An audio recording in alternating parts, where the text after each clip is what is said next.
Got it. Hello, everyone, and welcome to another painting stream here on youtube.com/Johnny Chiodini. It is I, Johnny Chiodini. Pleased to be back.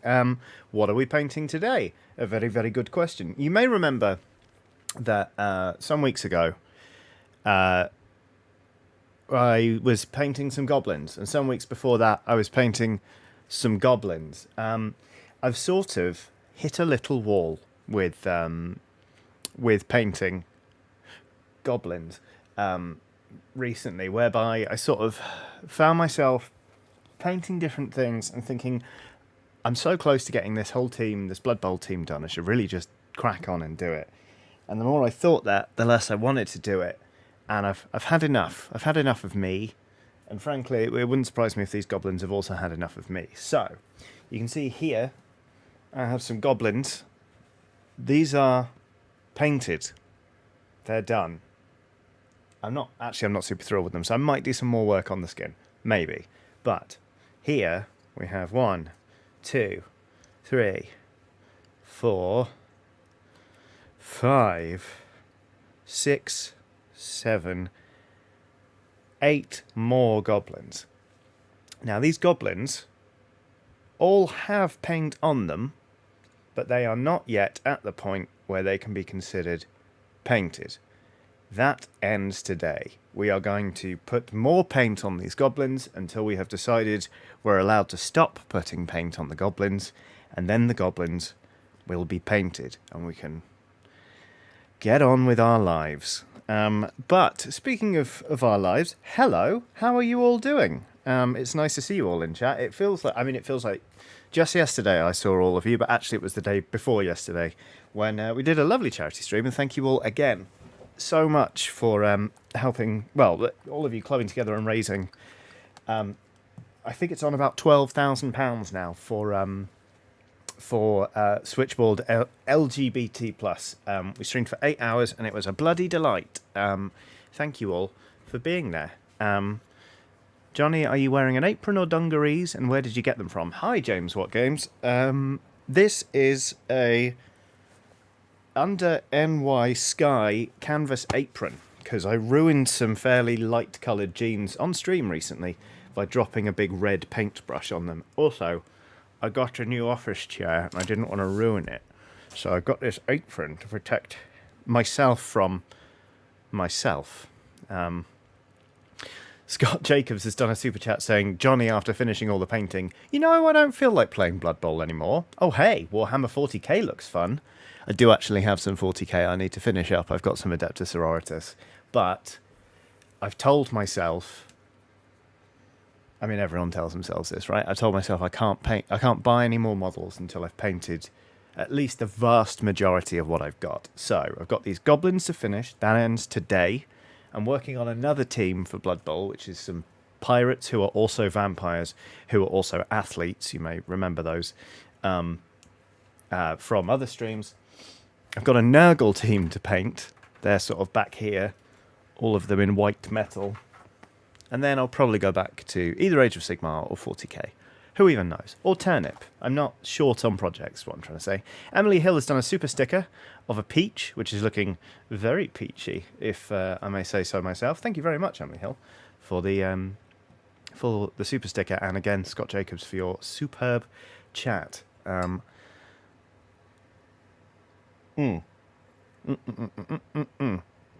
Anyway, right. It is time. Let's get going. Painting. Here we are. Right. Let's start off with, I think what we most need to do is paint leathers on this lot, because some of them are wearing sort of gauntlets here. So like that's armor, but that's like an actual bit of gauntlet. And there are straps behind the knees, and some of them are wearing like actual capital B boots. So I think we'll crack on with some of that. Just want to see how I did it on the others. I did it with beastly brown, a lovely colour. Friend to all. Where's it gone? Here it is.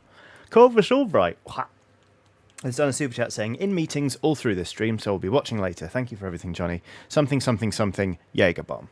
Thank you, Corvus Albright.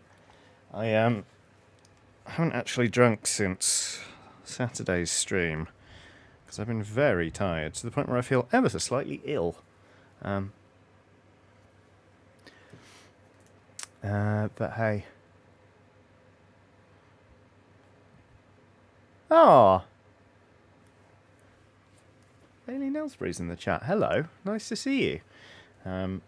It's nice to see all of you. I can see Flurgle Hinge, Emily Hill, West Coast Weaver, Martin Cox, Mabel Teaches, Corio Malayam, Googly Eyed Skull, Yorek Capped Crimbo, Yasmin Worry, Thomas Tomasi, Jake Tucker, hello, a retro futurologist, Metal Magpie, Cheerful Spider, Kobe Morris, Abby Marie, who asks, important question, is it a comfy chair? Oh my god, it's the most comfy chair I have ever sat on in my entire life. And I was excited to discover Gav Murphy from RKG and I have the exact same office chair.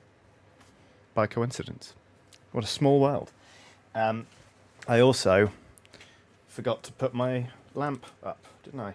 So that's why I can't see what I'm doing very easily. Corio Malayam's on a super chat saying, hope you've had a good day, Johnny. I'm home sick with strep throat, so I'm working more on my Thousand Suns mini. I'm sorry to hear about your strep throat. That sounds rubbish. I hope you rally very soon. I've had an okay day. I had a nap because, again, I'm not feeling super well. But earlier on, I went to the garden centre and I bought some compost and some pots because I got some chili plants that are outgrowing their pots at the moment. So they need to be repotted in larger vessels. There we go. Okie dokie. Let's finish some goblins. Are you hobbying right now? If so, what are you working on? Whether it's painting or cross-stitch or just working on yourself by having a nice relaxing time. Do let me know. Well, this brush is quite large for this job. I might go down a little bit. Scott Perkins is on a super chat saying, hope the stream went well on Saturday. Caught a bit of Dwarf Romantic, but still need to catch up. Got an hour to go of work, but then hobby time. Delicious hobby time. Hang on. I'm just going to enlarge this bit because I don't know about you, but I find it really disconcerting when I can see my mouth in the close-up cam and also there. So let's go with that. Abby Marie is putting away groceries. I find that a weirdly satisfying job. Especially if I feel like I've done a good shop. I'm like, yes, veg, veg, veg, bam, bam, bam. Emily Hill is outside reading while the stream plays on their phone. The Cookie Crisp writing my next D&D session. And Felix Aurora is cross-stitching. For once, it's in English and not a swear word, which is rather out of character. Metal Magpie is writing a radio play about secret dinosaurs. Rob Deville is slapping some paint on some Crimson Fist aggressors. Sven Hanneman says, just bought a pocket hole jig. Hoping to get started on a gaming table. What's a pocket hole jig? Is it like a drill? Googly Eyed Skull is sewing a green lung patch on his jacket. Absolutely delightful. I'm going to put some music in my ears actually. Why not some green lung? I still need to check on that gig date and see if I can make it. Green lung. There we go. Aoife Byrne has done a super chat. The super chat is of some form of fruit. The fruit is it's a strange shape. It's almost like it's gone wrong. It's kind of bold at the bottom and then kind of tapers off at the top. And it's almost as if the top is the head, because there's a little stalk and a leaf and some eyes and a mouth and a sort of band going across its head, if that's what we're taking it to be. The band is white, but there is a smaller red band in the middle. This fruit appears to be quite flexible. It's kind of reclining like this, and its more rounded end is sort of hanging out here as it sort of sits back. And with one of its arms, which apparently this fruit has, it's waving repeatedly. And the text, "How's it going?" keeps popping up. How's it going? Thank you very much, Aoife, for that wonderful super sticker. I feel like we all learned something new today about a glorious and charismatic fruit. talking about sewing a patch on a jacket, though, number one, I really ought to... I've got patches that I've had for 2 years that I've yet to put on my denim jacket, which is annoying.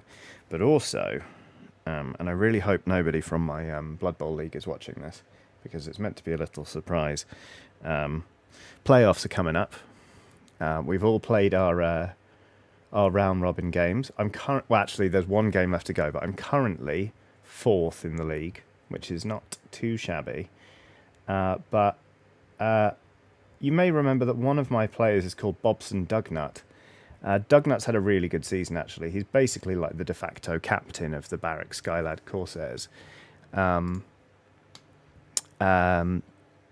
I thought, this will be fun. So I bought an orange and white t-shirt to match the team colours. I went onto one of those websites where you can tell it what player name you want, and I ordered some transfers. And I made myself a Dugnut t-shirt with 08 on the back. And I'm bizarrely quite proud of it. So that'll be fun to unveil when I go to play my next game. And then if I lose, I'm knocked out. So kind of hoping I get through to the semi-finals, because otherwise it will be a short-lived joke, but you never know. Eva Byrne has done a super chat saying, I'm in work, so I'm going to have to watch this later. I hope you're having a good day, Johnny and the Skeleton Crew, with a little heart emoji. Thank you very much. Skills Loading says, I actually picked up Dolph Romantic after your stream. Maybe I should put Resi 4 down and play some of that. I mean, it's hard to imagine 2 games more tonally different. One of them, a tense horror, in which you have to keep the president's daughter safe. The other one, a chill tile placement game. Both with a banging soundtrack. You probably won't learn as much Spanish from Dorf Romantic, unless there's a Spanish language option. But, yeah.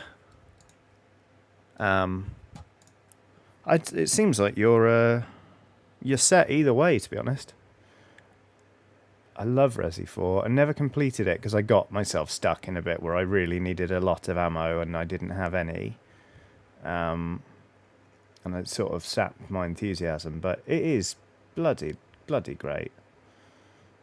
Actually means the only Resident Evil game I've ever completed is Resident Evil 7, which I played sort of with a pass-the-controller scheme with my friend. I love horror films, but I'm really, really bad at getting through horror games. They terrify me in a way that I like. I think it's just because you feel like you're actually a part of it and you are vulnerable. I find them very hard to press on with. I remember playing Dead Cells 2, and my housemate had come in, and I'd paused the game, stuck the light on, had a chat, and then I unpaused. He was like, all right, I'll catch you later. And I unpaused the game, and he turned the light off because I'd had the lights off. And I screamed out loud. So that sort of gives you an idea of my comfort level with that sort of thing. Right. Capt Crimbo says you can get the Dorf Romantic soundtrack separately from the game, so play Resident Evil 4 with that on in the background, maybe. Horrifically chilled. Or indeed play Dorf Romantic with the Resi 4 soundtrack. Why not mix it up? It's the genre mashup nobody expected, or indeed wanted. I don't know, actually. I like a horror-themed Dorf Romantic, where you're like an evil overlord and you have to build the best nightmare kingdom. Sounds like fun. A bit like Dungeon Keeper, but as a chill tile placing thing.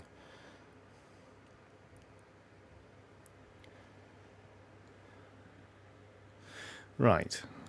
Is that all the leather on this one? Feels like it. We can do leathers, we can do metals. We're going to touch up the armour. We need to do skin, and then we need to shade and highlight all of this stuff. So there's plenty to do, but we've got 3 hours and 45 minutes to go, so I don't think we need to worry just yet. And to be honest with you, even if we run over, or rather, even if we hit 4 hours and these aren't done, I might have a break, have some dinner, and then sit down and finish these off stream, because I'm tired of this team not being done because it's making me feel guilty. Whereas before I was mega excited to play this team on the in the next season of the league. So I need to get back into a good headspace with them before I put them in a drawer and never ever use them. Funny how that goes, isn't it? How momentum completely can change your enthusiasm for something. Samuel Maybe has done a super chat saying, "Hi Johnny, good morning from the Aussie side. Always enjoy your content, even though I have zero creative ability. Would love to hear what cemented your love of all things tabletop." Well, firstly, I wouldn't be so quick to write yourself off as having zero creative ability whatsoever. I never did... I did art for a bit at school, when it was sort of mandatory for everyone, and then I was talked out of taking it for GCSE because I was just awful at painting and drawing and anything. The only thing I was any good at, and I didn't discover that until I was at university, was photography. It wasn't until my friends convinced me to get into Warhammer and give it a go that I discovered that I liked painting, and then I practiced until I got good, and it is just practice. So, I wouldn't write yourself off completely just yet. You may, there are so many different artistic disciplines. Could be that you're really good with ceramics or lino cutting or, who knows? But if there isn't something you find that's your niche, that's also fine. Like, I think I saw a thing recently where it's like, basically we've been tricked by capitalism to only think that a hobby is worthwhile if you are good at it. And it's like, nah. I think the post is like, sing out of key, play the piano horribly, make an awful painting, like just enjoy yourself and don't worry about being good, And I think that's very, very true. There is a joy to be had in being absolutely god awful at something and not caring that is the case. Like whenever I am asked to play football, so I'm going to be gloriously dreadful at this actually. I will be a bold amateur and I'm going to love it. So, there you go. But you asked what cemented my love of tabletop. It was kind of a coincidental thing where I met a bunch of friends and they got me out of a rut and also got me into tabletop games at the same time. I just got out of a very bad relationship and was sort of processing a lot of that and not generally having a good time. And one of my friends was like, "Look, we've had someone drop out of our pen and paper role-playing campaign. Why don't you give it a go?" And I was terrified, but I agreed for them I'd try one session. And I did one session, and it was amazing. And I decided to keep going, and that was 10 years ago now. And then I just started hanging out with those people because they were really nice, and they were like, "Hey, have you played this board game, or this board game, or this board game?" And suddenly I had the bug. So I started my own board game collection, and it sort of grew, and I still play pen and paper role-playing games with those exact people, or most of them anyway, to this day, which is great. And yeah, it went from there, really. So it was just right people, right time. Timothy Thomas has done a super chat saying, "Hey Johnny, feeling under the weather today, so a chilled painting stream is perfect. Give Watson a treat and a hug from me, or for me, with a puffy emoji and a bore emoji," which is absolutely perfect. I'm sorry you're feeling under the weather, Timothy. It seems like a lot of people are today, to be perfectly honest with you. So let's all just have a very, very chilled Monday, just sort of daubing paint on plastic, or just relaxing and recuperating. And hopefully we'll all be feeling right as rain soon. But yeah, I will absolutely give Watson a treat. In fact, I can show you. Oh God, the floor's messy, isn't it? But she is just there. So I will scratch her ears right now. She's quite tired, to be honest. We had some friends over on the weekend, and they have 2 dogs, so we had a proper pack together. The cats weren't thrilled, but hey-ho, they lived. And then my wife took Watson on an enormous walk yesterday. It was like the dog's just exhausted, basically. So I just took her out on a mini walk before this stream, just to make sure that she was empty and didn't need the toilet any time before 8 p.m. And so now she's sort of having a little nap. Torsten Kershite says, "How many tabletop games do you own?" It's probably in the region of 6 60 if we include pen and paper role-playing games, but don't include war games. Like, I've got probably about 40 board games, and I've probably got about 20 pen and paper role-playing games. And then with the war games, it's just Warhammer in all its guises, because like Age of Sigmar 40k, Warcry, Blood Bowl, like they're all meshed together, really. Emily Hill has done a super chat saying, my best friend, brackets, and crush, for 2 years told me he might be moving too far away, and my heart has been so sad and too heavy. Your streams are a much-needed distraction from my heart and head. Thank you. Emily, I'm so sorry. That sounds like a really rubbish situation. I mean, hopefully the distance won't be the end of your friendship. Obviously, it's always difficult when people up sticks and move somewhere. Because like it's a process adjusting to the fact that someone is far away, and there is a process of sort of preparing yourself for that. And when it's drawn out as they plan to move, and you've got all this time where you can act the same around each other, but you don't because everything's already different, like that's hard. So I really hope that this stream does prove to be a helpful distraction for you, and that you feel better very soon. If nothing else, I promise you there will be sort of some emphatic cheering as we finally finish this bloody goblin team. I think that's all the leathers on that one. So leather's done. Leather's done. I've already done the leathers on some of these. Not that one. Or that one. Or that one.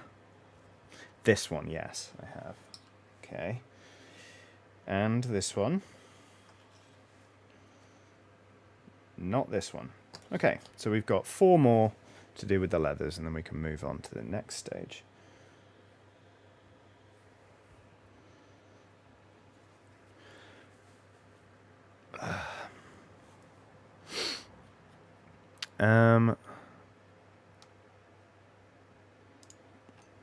Stephen Paul has done a super chat saying, there's a reason there's only one Messi and one Adina Menzel. The rest of us just have to mosey along and try our best to have fun.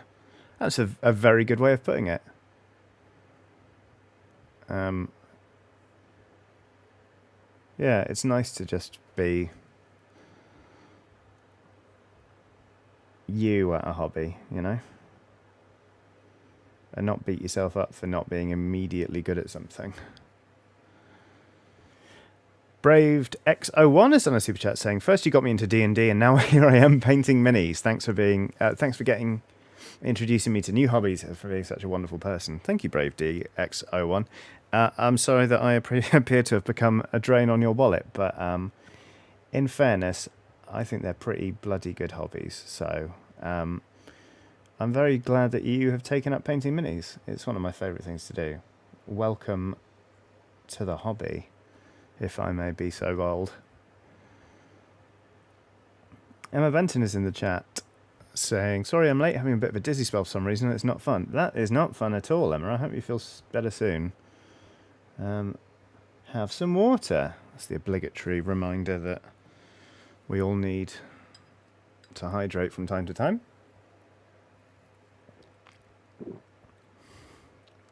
Wei-Han Lim makes a good point. What is the number of Adele Dazeems, though? Anyone can be an Adele Dazeem if they just wish it hard enough. Did you see there was a website where you put in your name and it told you what your John Travolta Oscars introduction name was? I believe mine was Joey Cunningham, which I liked. I just had my wife laugh from the other room.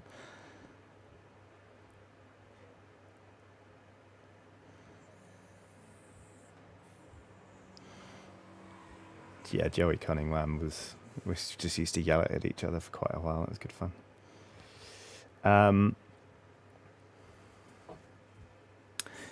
Dr. Brangar says, question, how does Warhammer 40k work with regards to not being more or less pay to win? Like, I get Blood Bowl because you have a team roster, but armies? So it's the exact same thing. You do have a roster in 40k or in Age of Sigmar. You can do open play where basically you just go, here's what I've got, and the other person says, here's what I've got, and you agree to have a knockabout. But very few people, I think, actually play that way, because what you do is you make a list. You agree between you that you're going to bring 1,000 points to the table, or 1,500, or 2,000, or, you know, whatever. You agree on a points value, and you bring that many models to the table to make up those number of points.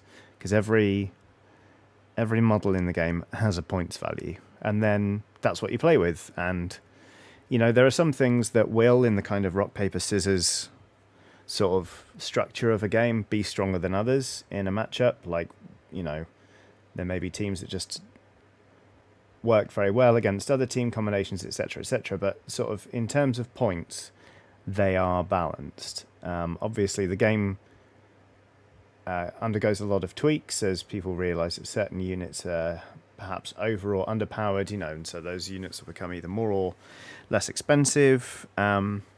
But generally, that's how it's done. In the same way that with Blood Bowl, when you're building a team, you agree on a team value. So with a league, you start with 1 million gold pieces, and you spend that on your team, and you use that to buy your roster and also your number of like rerolls and any assistant coaches or cheerleaders, etc., etc.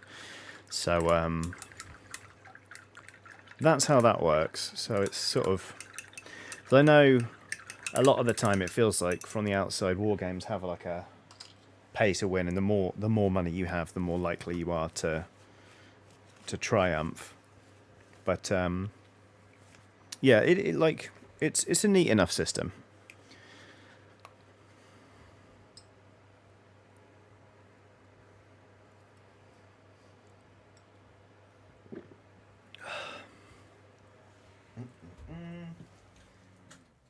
I was turning off the fan there because it's drying out my eyeballs.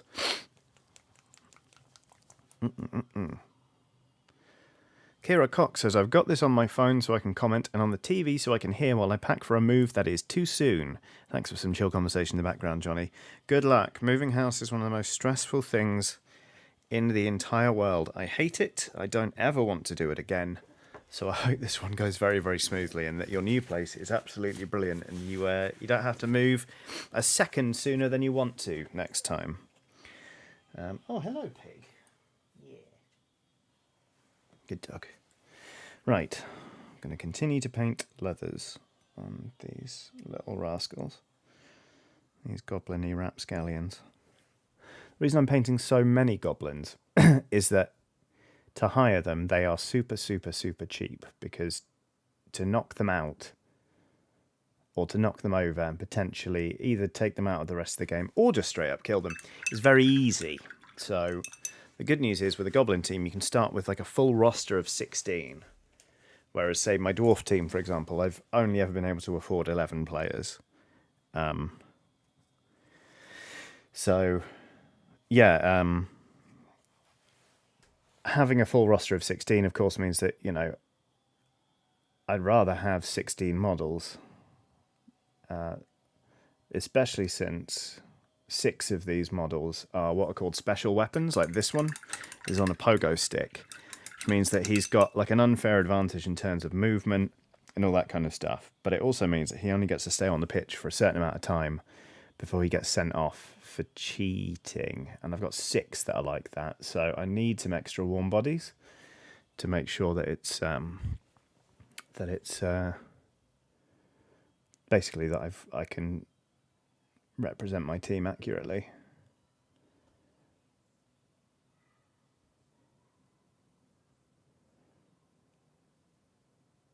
So the plan is, the league, it looks like the playoffs are going to start in early September. They should be relatively quick because there's only 8 players in the league right now. So once the league wraps up, we're going to have some friendlies while we all work out what teams we want to play next, because some of us want to keep our teams on and rehire them and all that kind of stuff. But the rest of us are thinking about moving on to different ones. So we're going to have some friendlies and work out who wants to play what. And then we do the whole sordid thing again. And I can't wait because I bloody love Blood Bowl. It's brilliant.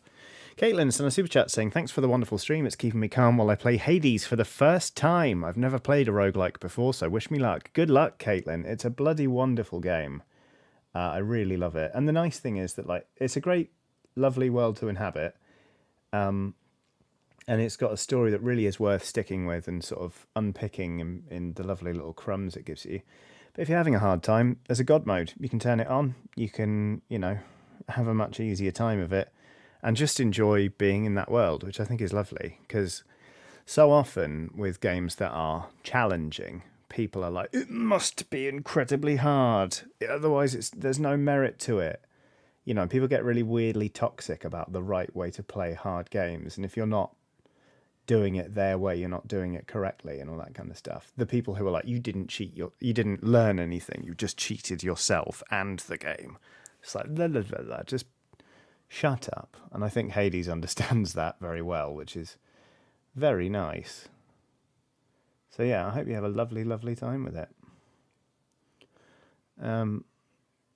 Just saw I got a super chat from Emmy Little saying, nothing important to say, just wanted to give you a big old thank you for being you and doing what you do. Oh, Emmy, that's lovely, thank you. I'm going to put the fan back on so I'm really warm. That is very nice. Morgan and West is in the chat saying, Big Al's Bashes are not making it to Season 2. Reese, you've done an amazing job with Big Al's Bashes and Bruises. They are one of the most characterful teams the Hot Bobs League has ever seen or will ever see. But yeah, I totally understand if you want to play some slightly less knock-overable characters next time, I guess. I'm really, to be honest with you, Reese, I'm really hoping you play the Underwater Dwarves, because dwarves are so much fun to play in the league. I think you'll have a really good time, but we shall see.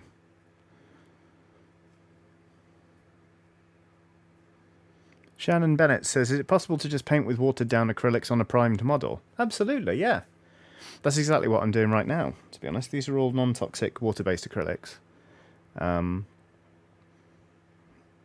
And yeah, like other people do sort of paint with oils and all sorts of stuff, but I've never given it a go. I've always just painted with acrylics.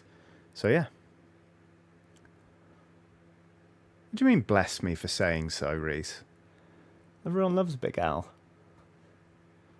To the point where I was afraid to tackle your team captain in case I killed him. Stephen Paul has done a super chat saying, gatekeepers can just go do one somewhere else and leave everyone alone who's just trying to do the thing and trying to enjoy themselves. Exactly.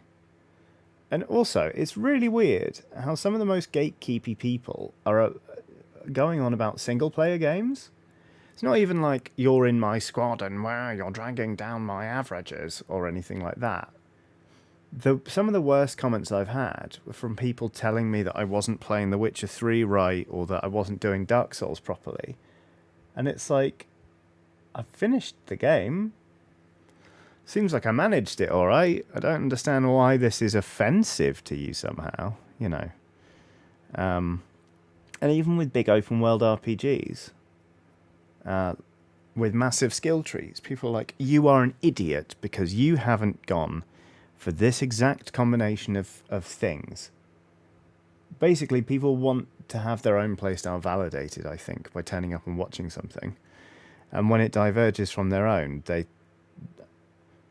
I don't know, it's like they're so fragile, all they can think of is that the other person is an idiot. And it's like, I don't get it.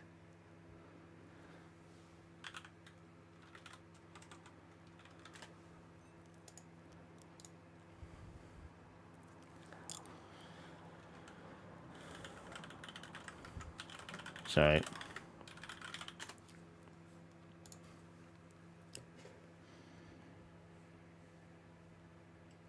Cody Wilson has done a super chat of a very chilled out looking lemon that has a humanoid body wearing sunglasses, raises the sunglasses and waves, while next to it a tiny little, I think, lime looks up from a beach towel and it's like, oh yeah. So that's nice. Thank you very much, Cody, for the delightful super sticker.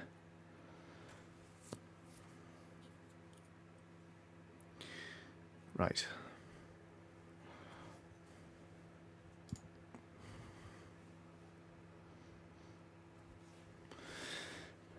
That's a leather glove. Let's just wax and paint down on that. That needs watering down a touch because it's quite warm. And it's getting a bit gummy.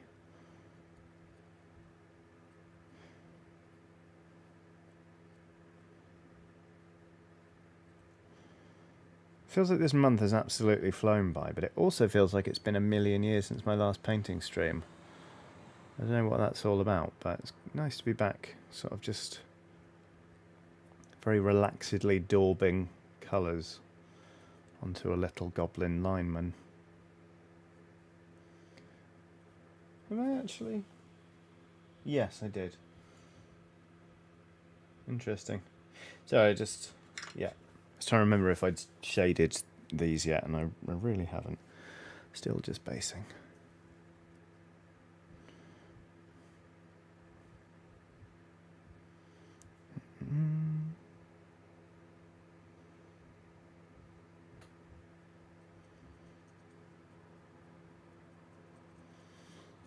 Oops.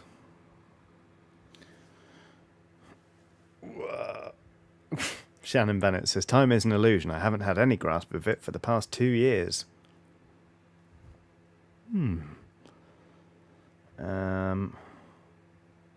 Mancoy says, in memory psychology, we call that feeling backwards telescoping. I always get it about the start of a semester. That is a great term for it. Big fan of that.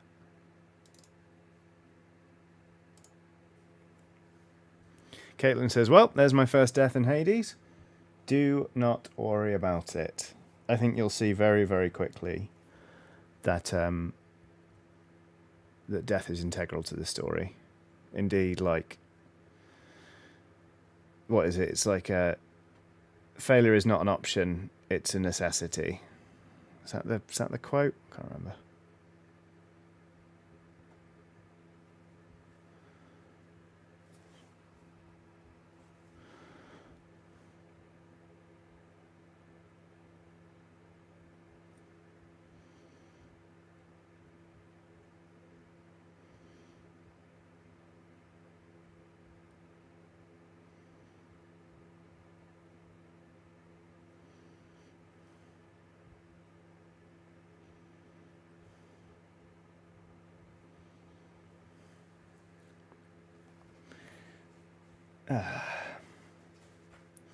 SG Dave says, since you play the fantasy tabletop send-up of it, any interest in American football, Johnny?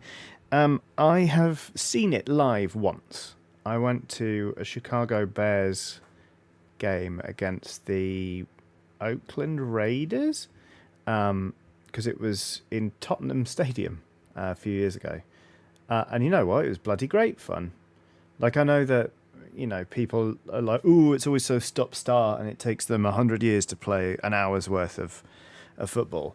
But, like, it actually moves along at quite a decent clip. And it's tactically interesting to watch the different plays and seeing whether they can make up the feet in a certain number of downs and all that kind of stuff. Like, I do enjoy just watching people do things well. So, like, I was always intrigued to watch it. But yeah, it was really fun and exciting, actually. But I found, basically, I've never followed an actual sports team properly through a season, or followed a sport really throughout a season,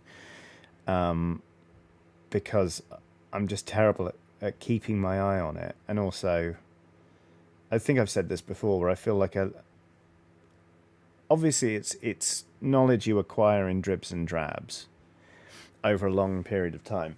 But one thing that always puts me off is how, like, football fans in the UK, they don't just know everything about their team, they know everything about everyone else's team. So, you know, it means that watching these conversations from an outsider's perspective can be really, really interesting, because they'll be like, la la la la la la la, like, here's my opinion, blah, blah, blah, here's why the state of football is this, X, X, Y, Y, Z, Z, blah, blah, blah.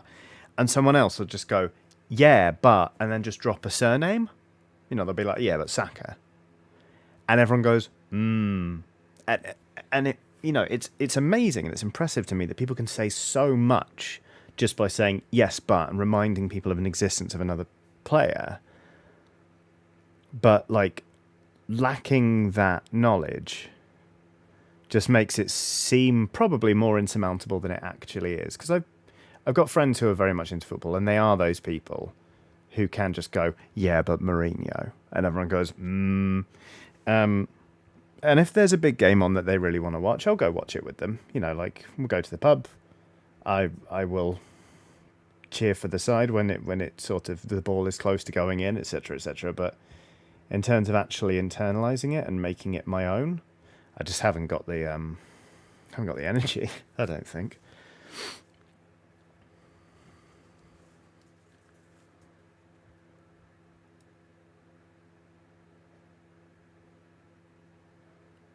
Albert Green says Chicago represent. Delightful. In fact, one of my Blood Bowl teams, the Human Ability, for the latest set, I painted them up in the Bears colours. Where are they actually? Are they in one of the zip cases? I think the Orcs are in that one. Where have I put them? Ah, they might be in a streak tin. Hold on, one sec. I'll get them out. You can have a look. Claire de Bear says UK NFL fans are lovely on the whole. I'll be honest, like it was a lovely atmosphere for the most part in the stadium when we were watching the game.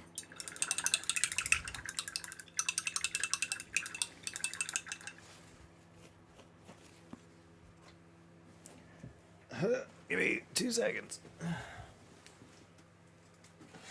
Yes, there they are.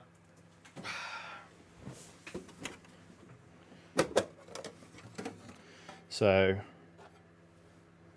there we go. I did them in the sort of blue, orange and white, or more sort of bluish white of the Bears. And I got these are from Rival Crafts, these little base toppers. And they just come on a sheet and just peel them off and whack them down on top of a base, and they look amazing. So yeah, good fun. And magnetizing miniatures is the absolute best, because absolutely fine.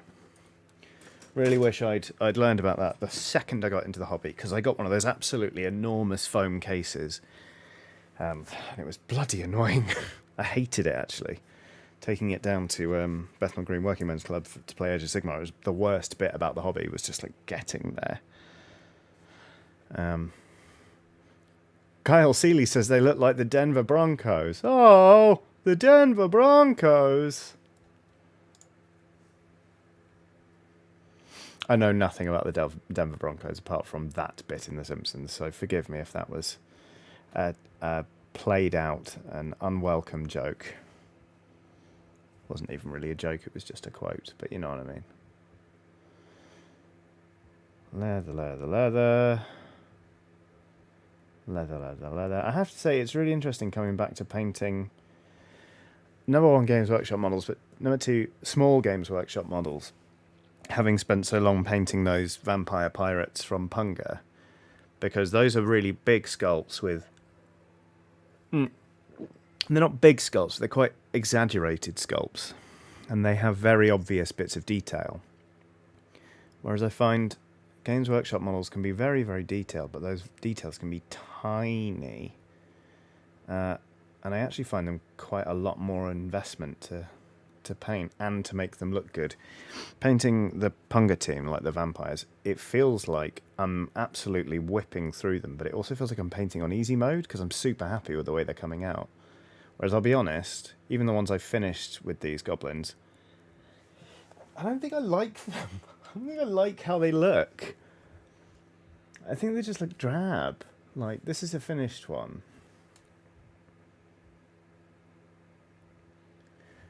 And I think I need to go back over the skin or something to make it look a bit more vibrant. But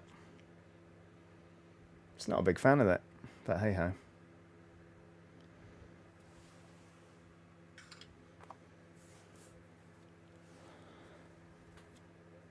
Morgan and West says, we watched the Super Bowl final where the Broncos were every bit as good as that Simpsons bit suggested. Amazing. The Denver Broncos. Abby Marie says, it sounds like they need some glitter. Maybe I should just glitter up these goblins. Who even knows?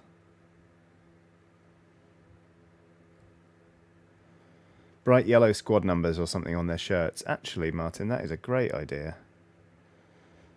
It'll be absolutely terrifying freehanding number 1 a tall and number 2 in yellow, but I think that pop of colour would be great.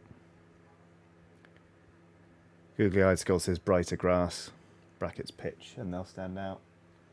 Yeah, it is quite a drab. She's a drab old flocking material. To be honest, it's mostly come off as well. Yeah, that's it. Dang it. Alright, well, I'm going to do both of those things. I'm going to try and freehand on some numbers, oh criminy, in yellow. And I'm going to base them in a brighter way. Thanks, everybody. You always know just what to say.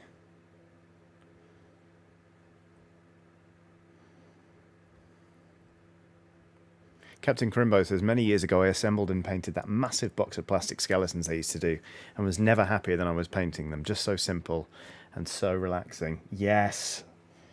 Doing skeletons is great fun.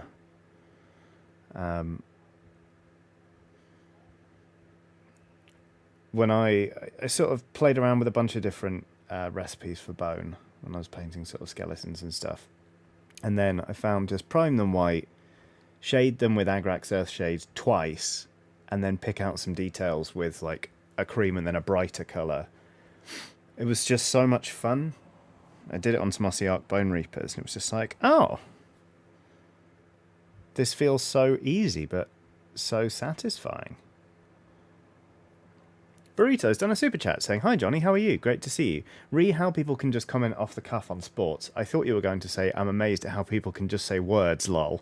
Me says things. People nod.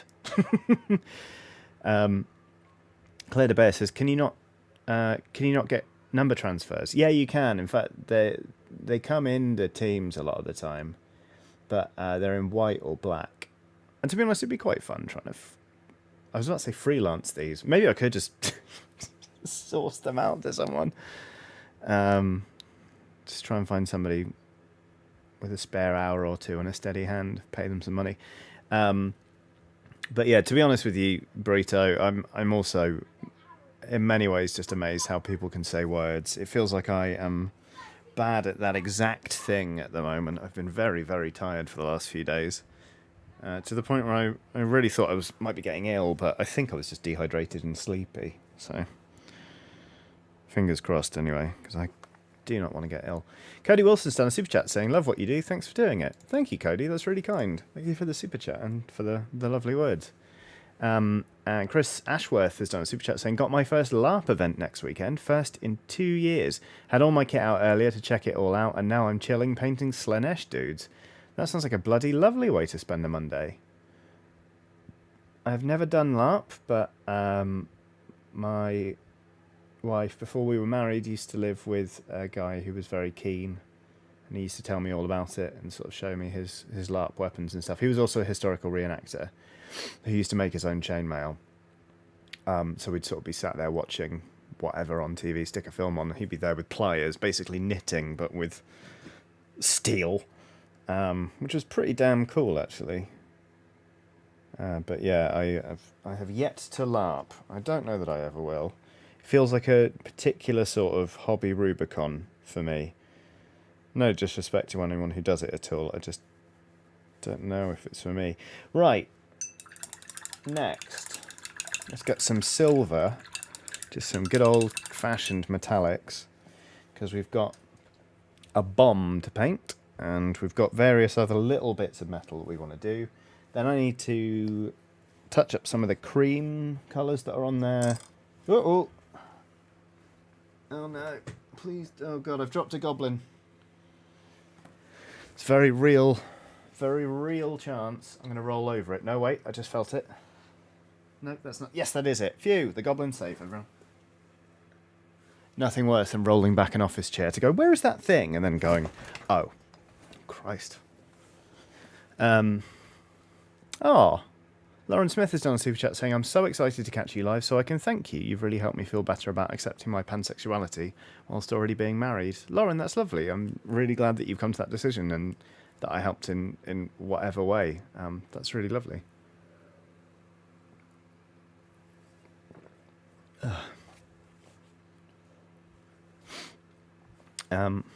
Bow 1156 says, is someone fighting next door? No? Can you hear something weird? And Nyalitho Rich says, speaking of outsourcing, how do you feel about commission companies for these hobbies? I've just set on up with a friend and we have our first 2 jobs in, which have been great. That's brilliant. That's so exciting. Well done. I've never used a commission service, but I think they're a great idea, to be honest. Like, if people want to paint but don't want to just keep buying models, and if other people don't want to paint but just want to get their models on the tabletop but also want them to look nice, I think that's... what a lovely compromise. Like, what a lovely sort of bit of supply and demand. Because I know a couple of people who, like, for whom painting is like pulling teeth. They absolutely hate it. They see it as a horrible chore that stands between them and playing. And no one should be made to feel that way about their hobbies, you know. Googly-eyed Skull says, LARP discovery in my mid-20s. Mug folks for in-game money. Buy real beer with it. Win. Yeah, that is fair. I forgot you can do that, can't you? Said friend, actually, who was quite into LARPing, had this master plan of just making loads and loads and loads of stew at home, selling it for in-game money by taking it there and heating it up, and then just being mega, mega rich at this LARP while feeding people. Don't know if he actually did it in the end, but it seemed pretty smart to me. This is quite nice when people are like, okay, we've all got these actual things. Let's just agree that this economy is valid for the next X number of hours. Martin Cox says, is freehanding numbers and text hard? I'm not a painter, so forgive me if this is a silly question, but is it not just basically writing but with a brush? I find it quite hard, because in the same way that I guess most painting for me is like colouring, in that, you know, I'm following the contours of a model and I'm trying to stay within the lines and just paint only the bits that I mean to paint. But when you're freehanding on a number or text, all you're doing is you're deciding where the lines are,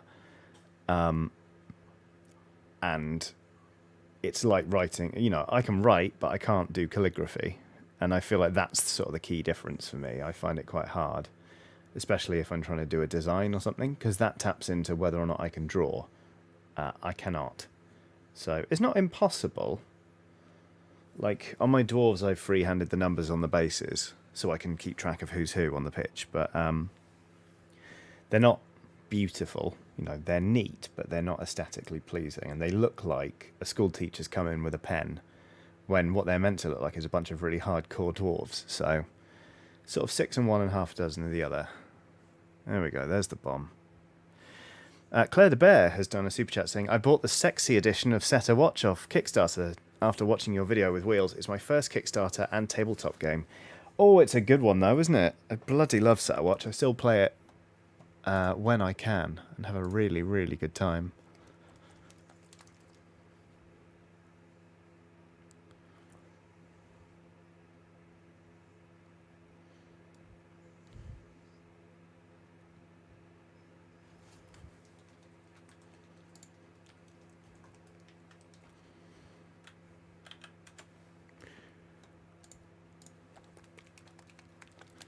Mott says, thanks for the explanation. You're more than welcome.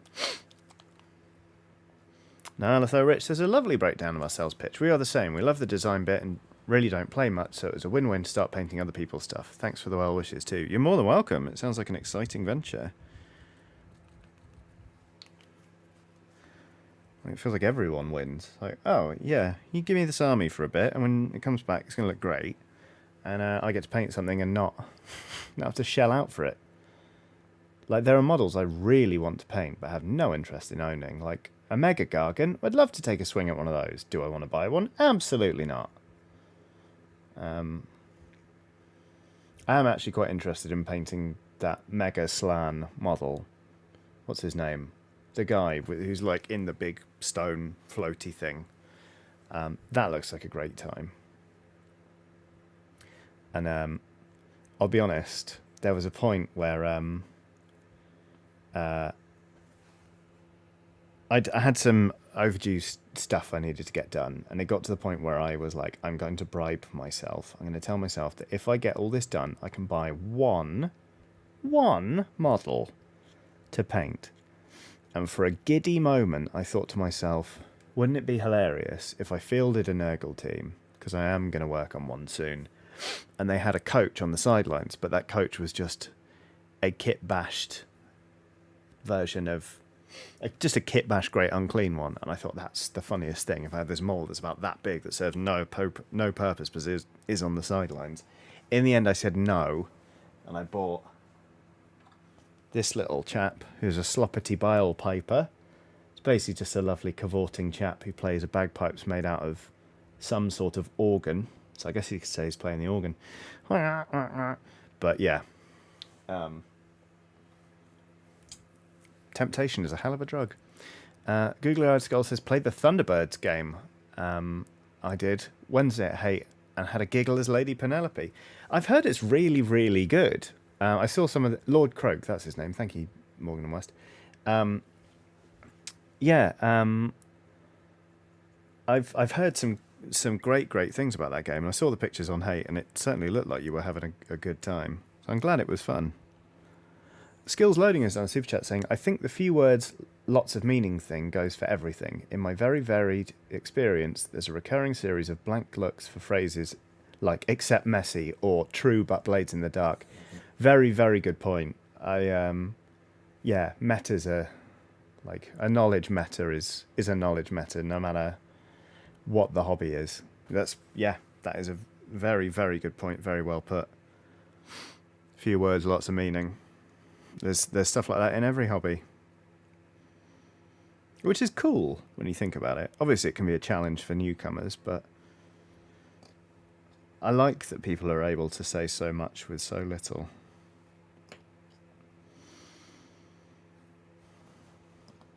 There must be some metal bits on you. Yeah, here we go. We're getting there with this lot. It's really felt like an insurmountable task over the past few weeks, is having this lot sat on my desk. And to be honest with you, I think having them sat on my desk has been the real kicker. I should have put them away until I was ready. Like, for example, I managed to buy... You believe me or don't, I managed to buy that fabled Warhammer game, Cursed City. That mythical product.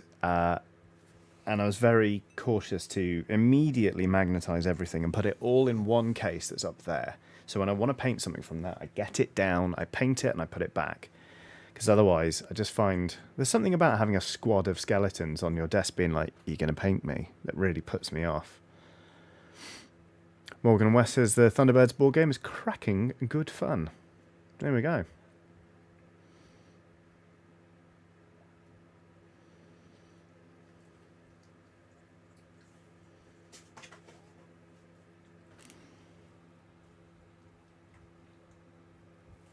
Dogs absolutely spark out. It's been a busy few days for all of us, to be honest. I can't blame her.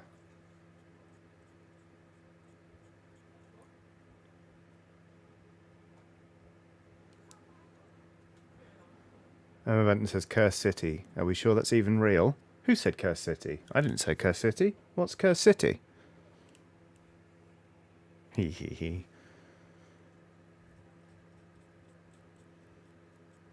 The weird board game Cryptid. Does it exist? The only shots we have of it are very blurry and heading off into some trees. Some say they're a hoax.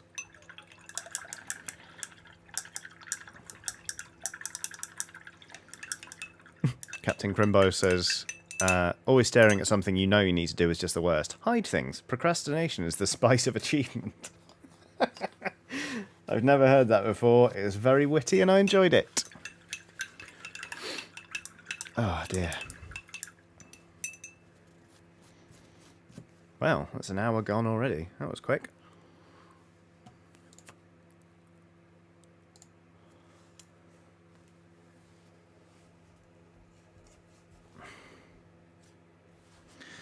Right, we're just gonna touch up some of that cream and then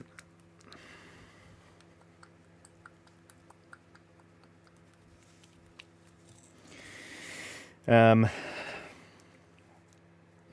up the cream, going to do the skin, shade them, highlight them, rejoice, rejoice. Move on to next Blood Bowl team. Repeat cycle, eventually expire, hopefully take capitalism with it. With me, rather.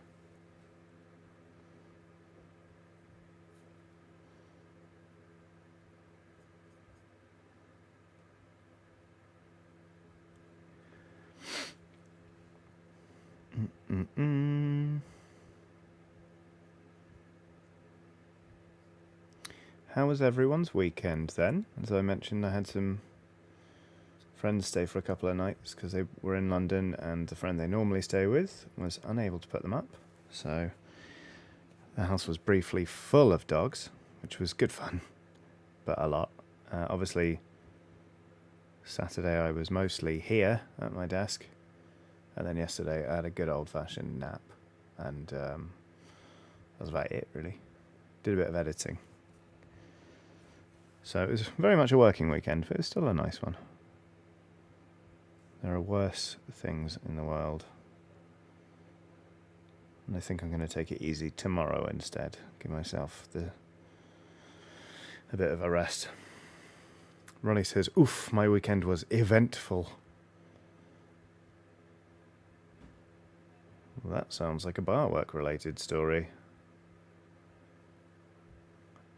Among other things. Hope you're well, Ronnie. Commander 2007 says, celebrating my 16th wedding anniversary to my Warhammer playing husband. Wonderful. That sounds very good. Grumpy Boy says, I was in Norfolk with my partner's cousins and their kids. Lots of fun. Delicious.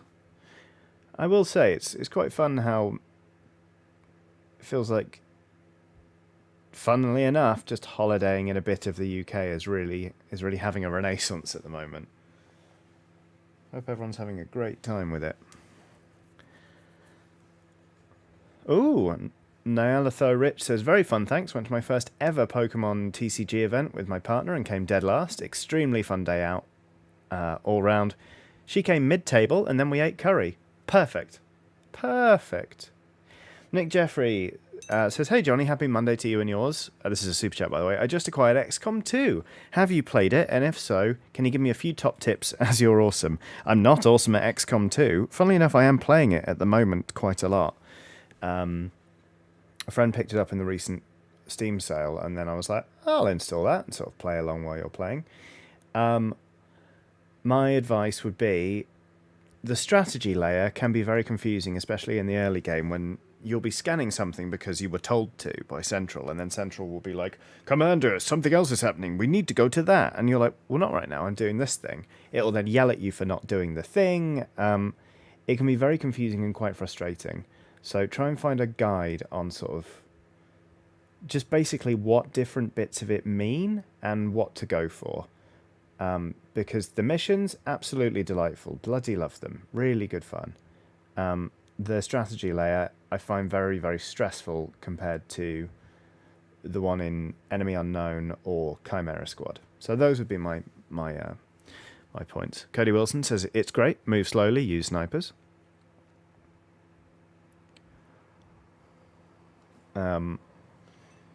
Yes, agreed. Although timers make it quite difficult in XCOM 2, but I'm going to fess up. I installed a mod and took out the timers, and I'm having a much better time. Because I put 20 hours or something like that, or maybe just 15 into XCOM 2, playing it with timers. Didn't have a wonderful time, and I thought, you know what? I've played by the rules for long enough. I'm just going to take away the timers now, and I'm having a great time. I've also installed some really fun voice mod packs, so that's helped.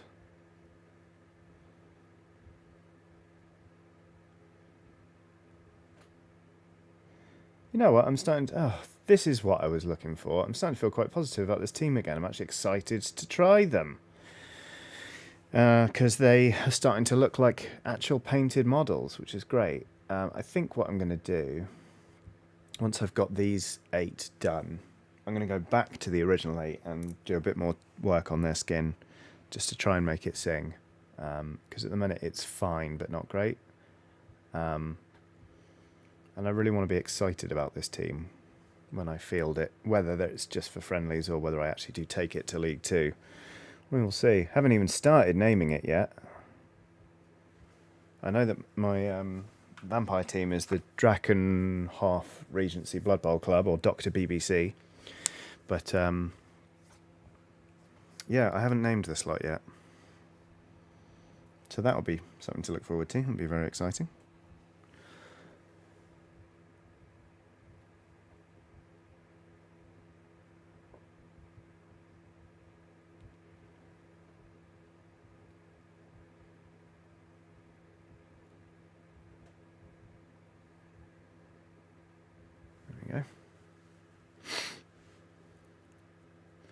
Emma Benton, who is stressed and not very well at the moment, is currently coping by flattening my ACNH island and redoing it completely.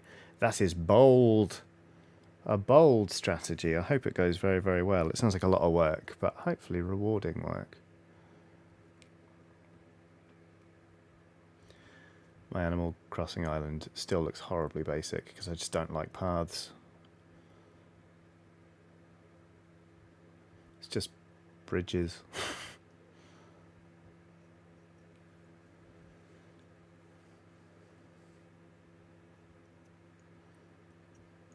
Commander 2007 has done another super chat saying, "Thank you for the streams, Johnny. Normally watch them on playback and they help enormously with my depression." Oh, I'm very pleased. That's lovely to hear from one person who lives with depression to another. It's... I don't know about you, but sometimes I'll be watching something or doing something and I'll know that it really helps with my depression. I'll have a moment when I'm like, why this though? Why does this help? But it's lovely when you find those things and can focus on them and sort of get a bit of respite from what's dragging you down. So thank you so much for the super chat and for sharing and for the lovely words. And I'm very, very glad to be of help in whatever way I can. Even if that help is just talking nonsense while painting very strange little green men.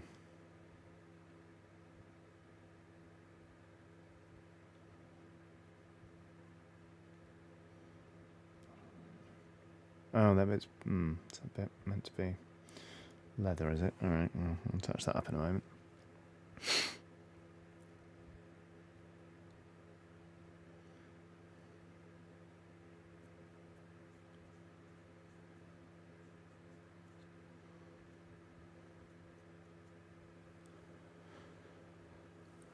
Right, that's that one.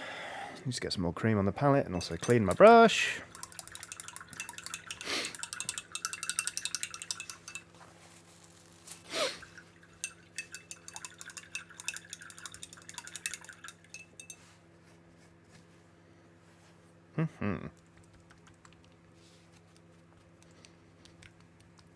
Ooh. Oh. I'm coming apart at the seams.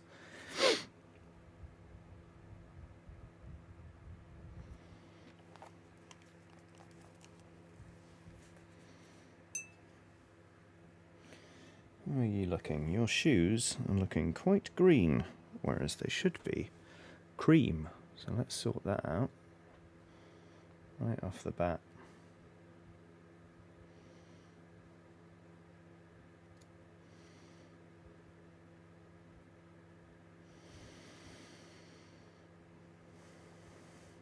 Jolly good.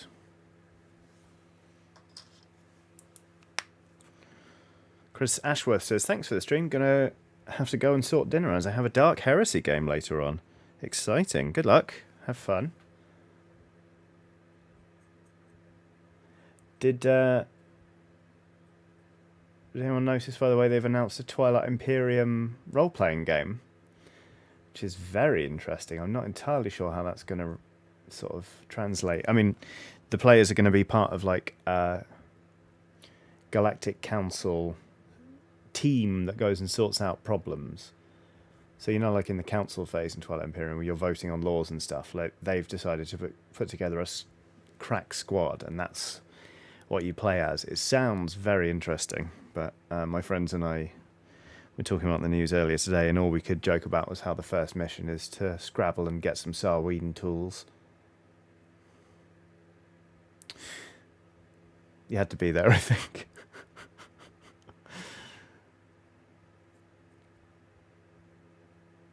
Eccentric Lefty says, more cream? I know, Eccentric Lefty. Somebody stop me.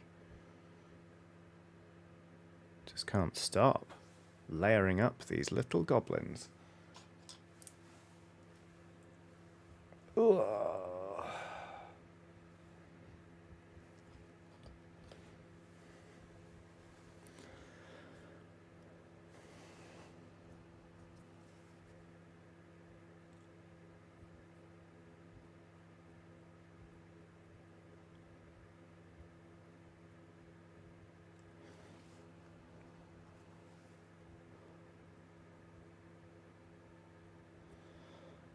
I don't know what... Since I picked up Pale Sand from Vallejo, I've been obsessed with using it on models.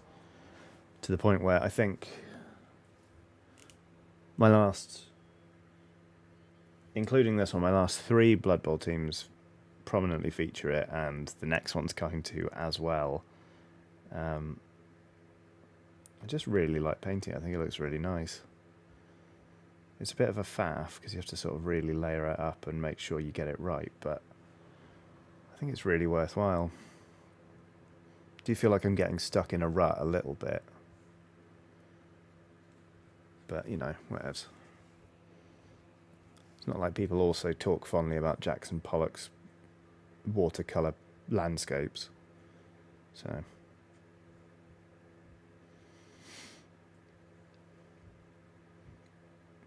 There's me just casually comparing myself to one of the world's most renowned modern artists. While I'm painting goblins. But I stand by it. I think my logic's sound. And I think the important thing is that I came across as very modest there, which is one of my better qualities.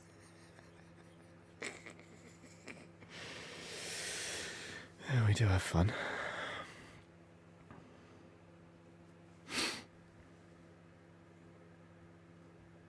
Stephen Paul says, Johnny, you may not be able to answer this, but how is Oxblades coming along? Can you confirm there is a season 2? Any more details you can divulge? There is practically nothing I can say, I'm afraid. Keep your eyes on the Outside Xbox and Extra Teams. They will have details when details are available. As far as I'm aware, there will be more Oxblades in the Dark, but that is all I can give you right now. So there we go. Emma Benton says, Johnny, why? Yep, that's about what I was expecting there when I went off on that little mini tirade, whatever that was. Okay, this is getting there. Is that cream done? What is that? Is that a knee pad? No. I need to fix that then.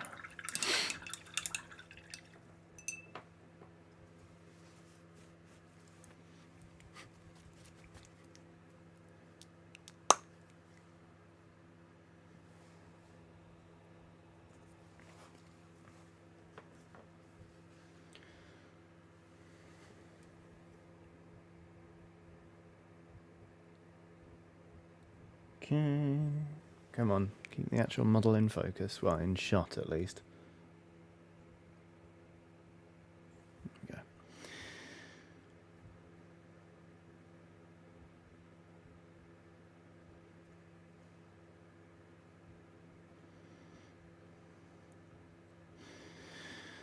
It's been a while since I've said this before, where a lot of the time, especially when I first started painting miniatures was really seesawing between colours, as I tried to paint one and accidentally painted over another and then had to go back and forth fixing them. It's been a while since I felt like I've needed to do that, but oh goodness me, these goblins. But it's fine. Once I've finished, I've got 2 more to sort of touch up the cream elements on.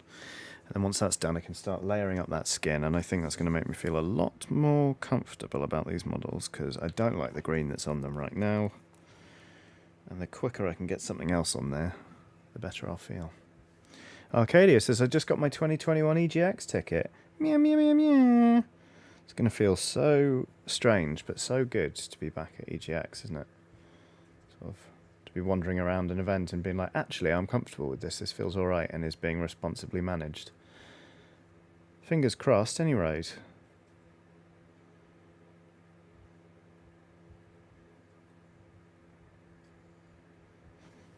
I'm sure things will still feel a bit different. Like, I doubt meet and greets will happen, for example, because that feels like an opportunity for a very joyful super spreader sort of scenario. Obviously, I'm not speaking for Reed Pop or any of the people who manage EGX. That's just me thinking about it.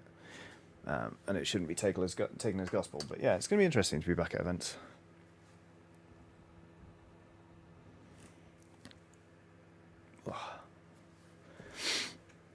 Davy Jones says, so I think I finished my first miniature, but it doesn't feel finished? ?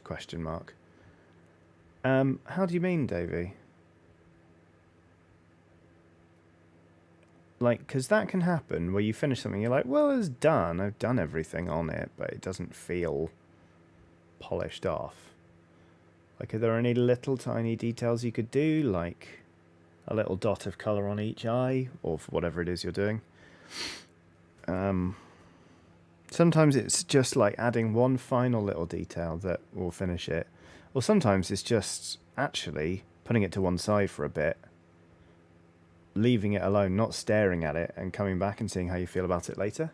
Like, for example, these goblins, before, the ones I'd already quote-unquote finished, I was like, yeah, those are done, and I'm quite pleased with how they look. Now I'm like, these aren't done. The skin needs work. Maybe even the armour, actually. So sometimes it's just about how you feel a bit further down the line.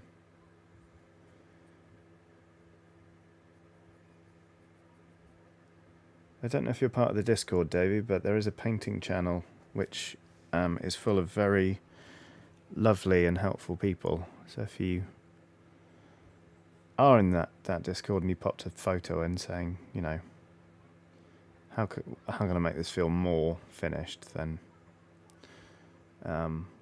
do. Oftentimes with me it's about shading. You know, a lot of some people are like, oh, like, I think this is done, but it doesn't feel quite right. So if you shade this bit and then go over it again, that will look like more cohesive. But then again, it depends what you're painting and what sort of a look you're going for and all that kind of stuff. So, right, let's see. I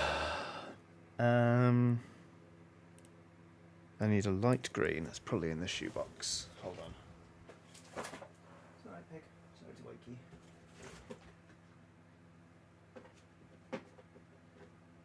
Here we go. Good dog. All right. All right. Okay.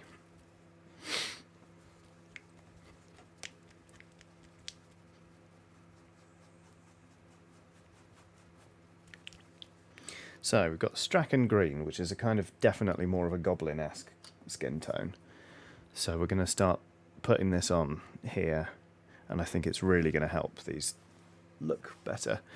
Morgan and West says, got a split off to fly through the air with no ease at all. Thanks for the stream. Lovely to see the gobbos. They're going to be great. Lots of love, Reese. I will catch you on WhatsApp in like a matter of hours, I am sure.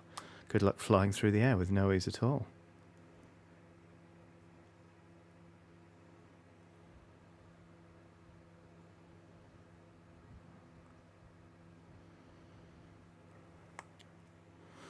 Watson, that smells awful. She's asleep. I'll let her off.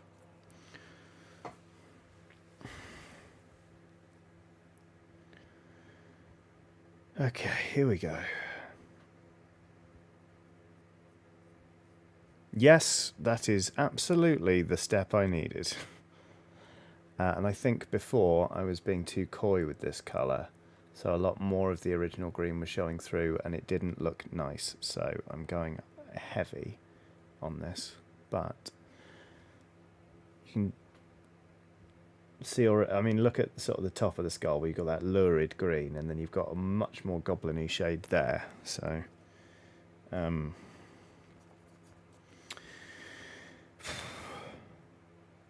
everyone, I think this team's going to come out okay, which is good.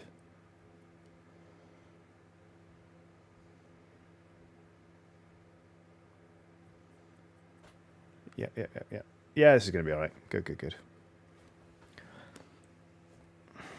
Arcadia says, I heard there's a Pac-Man 99 out now. There is, out on Switch. I don't know if I'd be any good at it, because I used to play Pac-Man. We had an old school Atari, one of the wooden clad ones, which is I think the 2600, when I was a kid. My parents had it before I was born.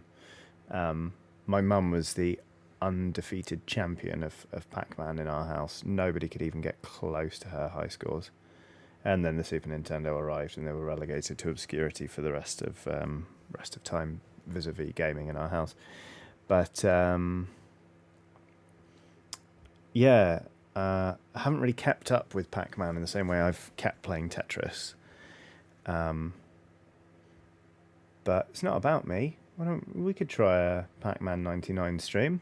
Let's get one going. It was fun sort of playing with and against the community. Oh my god, that looks so much better. Look at that compared to this. What a relief.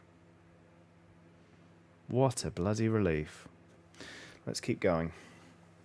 Fix the goblins.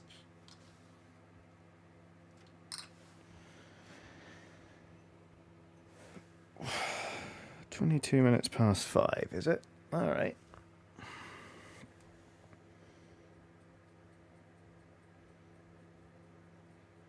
Coming up on the halfway point of this stream, at which point we'll have a little break so everyone can hydrate, stretch out, go to the toilet if you need to. Of course, you're free to do any of those things whenever you want. It's easier if I go then. But yeah, and then we'll crack on a couple more hours, and with luck we'll have a full-on roster of goblins to show off, and then I can start the agonizing task of naming them all. I think I've told you before, there are some excellent names going on among the Hot Bobs League, which is the Blood Bowl league I play in,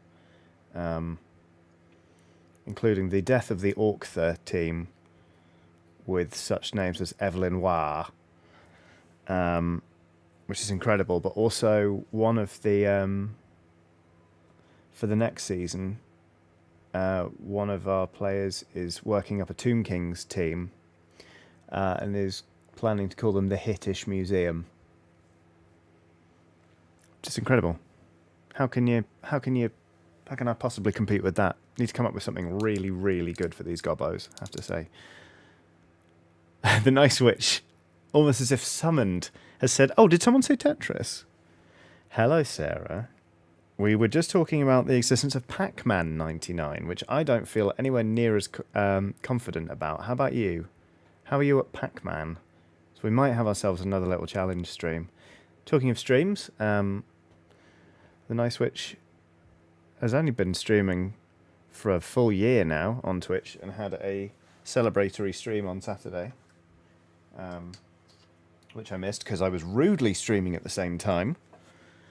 But you can always catch Sarah at twitch.tv/the Nice Witch. THEE. Nice Witch. There you go. God Convoy says R.I.P. the Tomb Kings. Yeah. Well, the thing is, they've put out on Blood Bowl at least, they put out a sheet for the new edition that's like, here are the teams of legend. Basically, the ones where it's like, these aren't in the book. We're not supporting them with models. But we know some of you will have these models, so if you want to play them, here are their stats. So there we go. Nice Rich says, I haven't tried Pac-Man 99, but maybe I'll dabble. Well, well, well. What's better than trash talking one another about something we both know we're good at? I'll tell you, it's very cautiously trash talking one another at something we've not tried. This could come back to bite all of us. Let's face facts. We'll see.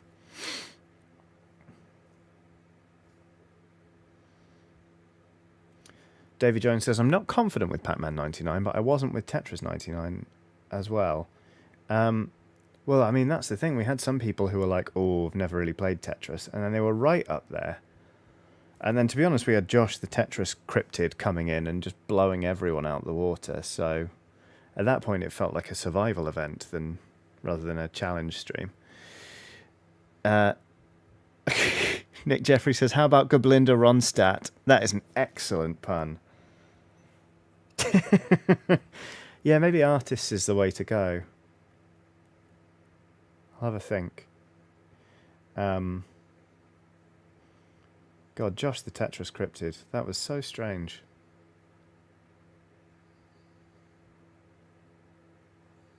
I still never came forward. Any one of you could be Josh the Tetris cryptid. Air of Wildfire's done a super chat saying, just got home from my first day at my nursery apprenticeship. I'm so happy I made the career change. Now to spend the evening with you lovely people. Air of Wildfire, that sounds like an absolutely cracking Monday. Congratulations on the career change. I'm very, very pleased to hear that it's paying off and that you're into it. Nothing quite like taking an enormous leap and then discovering that you've landed on something nice. Like a nursery. You know what I mean? That you've put yourself in, you've made the right decision. You've taken that leap and it was a leap worth taking.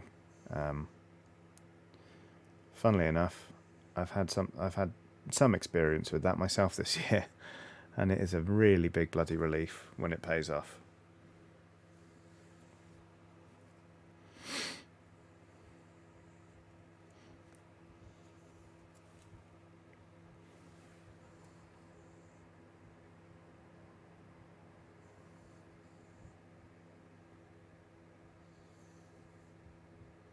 What's that? You missed a bit of silver, so you're just painting it. You're just painting it green? That doesn't sound like you, Johnny. Just painting over your mistakes with a different colour? Because it's unlikely anyone will notice. Very strange behaviour. Doesn't sound familiar at all.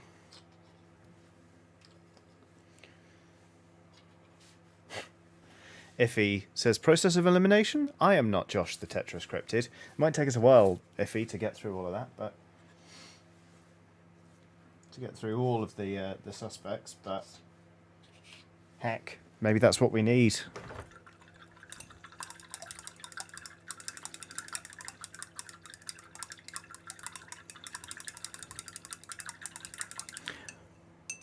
Burrito has done a super chat saying, did your mum ever share her secret to being extremely good at Pac-Man? She didn't. I think I had a severe handicap of being like 3 at the time.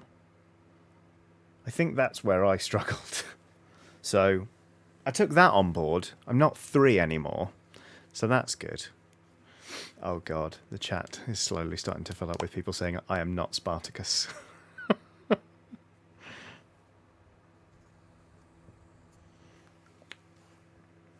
No, I don't know what my mum was just really good at Tetris. She was great. Not Tetris, Pac-Man. She's really good at it.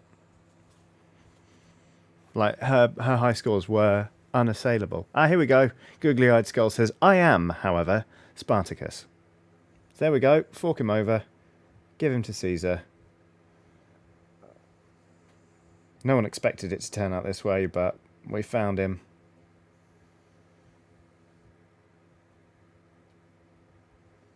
Spartacus turned out to be an East London tattoo artist this whole time.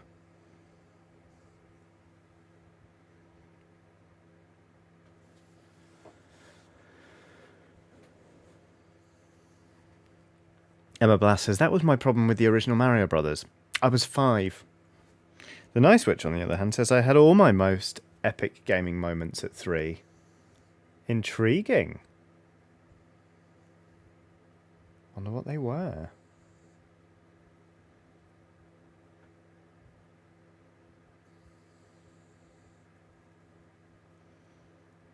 God, having the right skin colour on these goblins is making such a difference to how I feel about them. I'm actually really excited to go back and sort of do a bit more work on the other ones as well. Phew.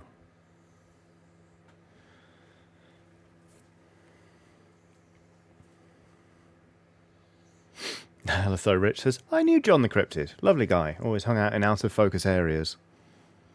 Lucy Mama says maybe the real Josh was the friends we made along the way. He wasn't friendly. He was destroying everyone at Tetris with his bizarre side building. Absolutely terrifying, so he was. An unstoppable force. Completely silent and unknowable. But definitely watching the stream. Because he was putting all the codes in. And using them to destroy us. It's terrifying. Like, honestly, I feel like if we all clubbed together, we'd have a pretty good job at getting that script optioned by a movie studio. Survival horror. Josh the Tetris Cryptid. But he's dropping blocks on you in real life. Straight to VHS, obviously.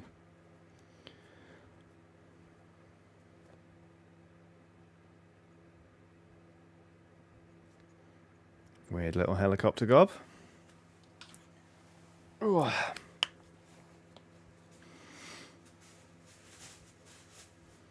Oh wow, Watson, that's awful. Watson's just dropped a really, really potent one and left the room.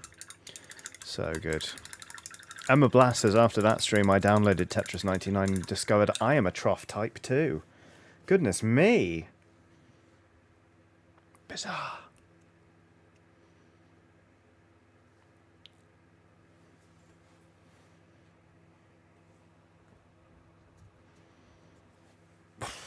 Watson.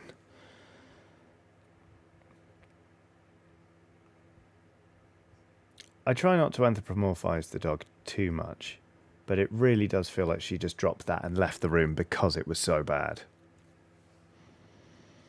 Dr. Brangar says, straight to VHS in 2021. I said what I said, Doctor. It's a sign of its sheer quality or lack of.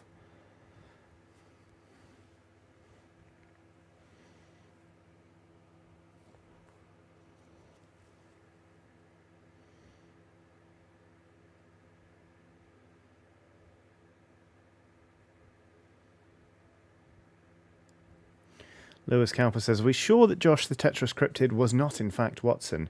I can confirm that Watson has absolutely no interest in playing the Nintendo Switch.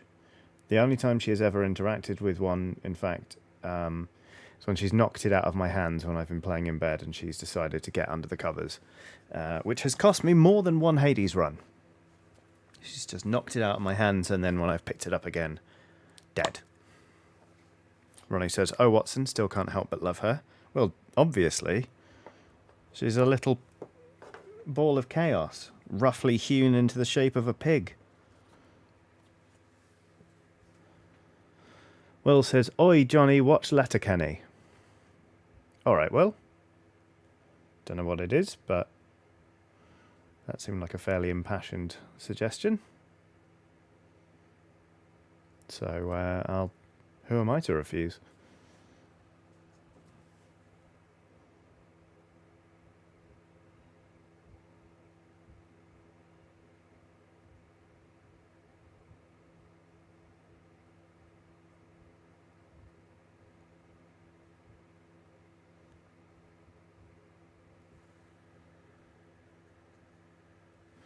Getting there with this lot. That's not in focus.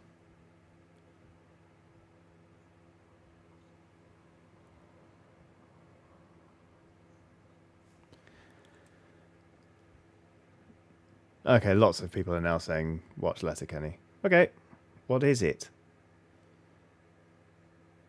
I'm very, very bad at watching things. The Cookie Crisp says, I watched Fear Street. Representation is nice, but it needed work on the writing and acting. I mean, there were some bits, like the accents in the third instalment, that were bad. But on the whole, I thought the leads were really good.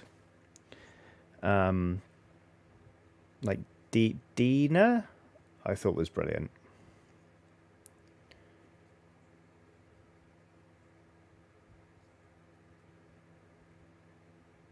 I'm still thinking about those films quite a bit. I think I was just really in the mood to watch them and get on board with them and be quite forgiving, so I had fun.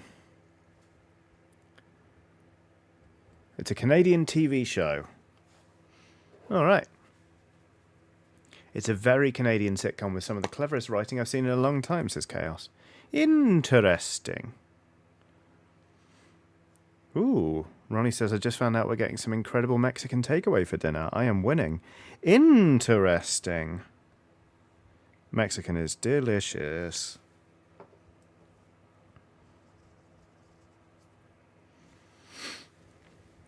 It's a Canadian comedy show set in an Ontario farm town. Very funny and really funny and surprisingly progressive, says Abby Marie. All right. Yeah, I'll give it a bash. I am dreadful at watching things. Absolutely awful at finding the time and actually getting on with it. So please forgive me if it takes me about 6 months to even try it, because I then will be the person who's like, oh my God, Letterkenny, I need to tell you all about it. But at least I will have watched it.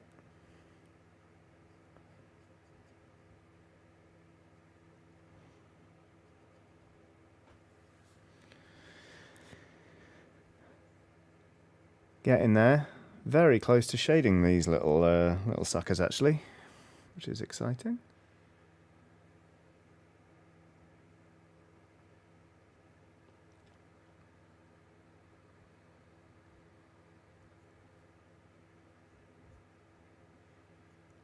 In fact, I think I'm gonna... Oh, is this the show with sloppy steaks? I've seen that clip.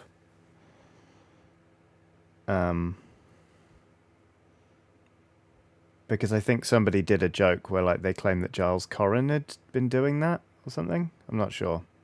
But anyway, I have seen that one bit. Right, what I was going to say was, before I read the word sloppy steaks, which is just, let's face it, a cursed combination of syllables, I'm going to finish painting the skin on. I've got 2 goblins left to do, and then I'm going to slap some shade on all of them. Oh, that one's got fire left to do. Okay, well, I'm going to... my plan was I'll shade them and then let's have a little break. But instead, let's just paint until it's time for a break, and then we'll have a break. Oh no, Sloppy Steaks isn't Letterkenny. Okay. I can't keep up with all of your references, you people who actually watch television programs. That's I Think You Should Leave, which you'd also watch. Okay, alright. I'm not old, I'm just out of touch. It's the children who are wrong. All right.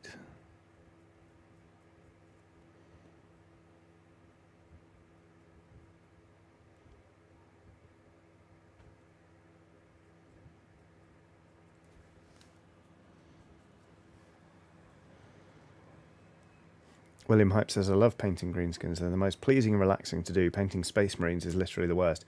I do not love painting Space Marines, but I have to say I don't find Orcs and Goblins all that relaxing. I think I'm just not very well practiced with their skin. I'm much more comfortable either painting Skaven or humans. That's where I'm sort of most practiced, but I feel like I'm learning quite a bit doing these goblins because I made them look awful, and now I feel like I'm paring that back a little bit, hopefully anyway. We shall see. And I have done a Black Orc team for Blood Bowl as well, because I got the base set and thought I may as well paint them up even if I'm not planning on fielding them. One to do.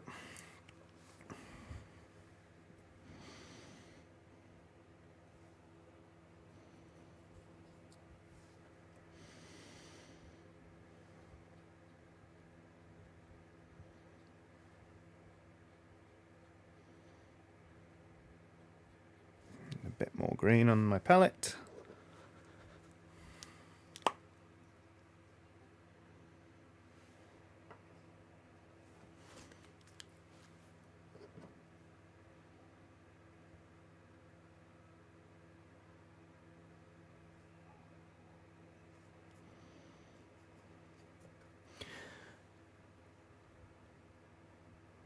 Chaos says, it's not even out yet, and I'm already working out how I want to light the new Hulkbuster for MCP. That's Marvel Crisis Protocol, isn't it? How is that game? I think we got sent some minis for it when I still worked at Dicebreaker, but we never ended up doing anything with them. Again, it's a game I've seen somebody posting about recently, and they and their kids seem to be really, really enjoying it, but I've not had a crack at it.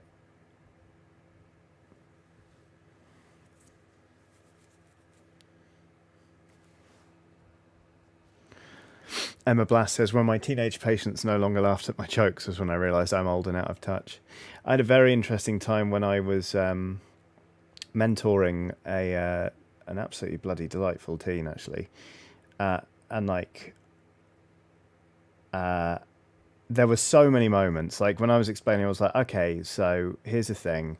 You've got my number. You're allowed to WhatsApp me whenever, so we can talk about things related to your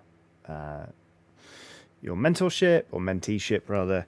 You're allowed to follow me on things like Twitter and stuff, but I'm not allowed to follow you, and we're not allowed to be friends on Facebook. And he just paused and went, that's okay, I'm not on Facebook. Facebook's for old people. And I was like, okay, all right, yep, that's fair. No, I understand. That's all right, it's for old people, okay.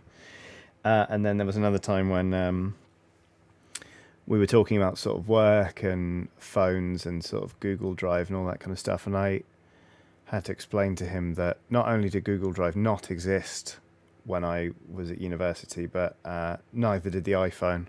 The first iPhone came out while I was at uni. And like, you used to tweet by texting the number. And he was just like, what the you could see he was just like, who is this relic of a bygone age? How can they possibly teach me anything? It's good. It's good fun. It was utterly bizarre. Right.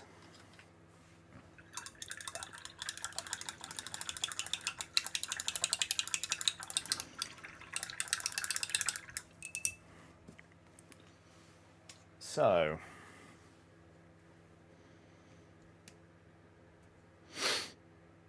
How am I going to do this? We've got this big plume of smoke, so I want this to be mostly grey with little bits of orange and yellow showing through. I might just whack a load of yellow, like really, basically gold yellow on this and here, and then just start to paint over it with grey. And then start doing in some sort of redder, more orangey highlights. I think that's what I want to do with it. Like that. Will says, I forgot that you used to text Twitter. Yeah, it was ridiculous.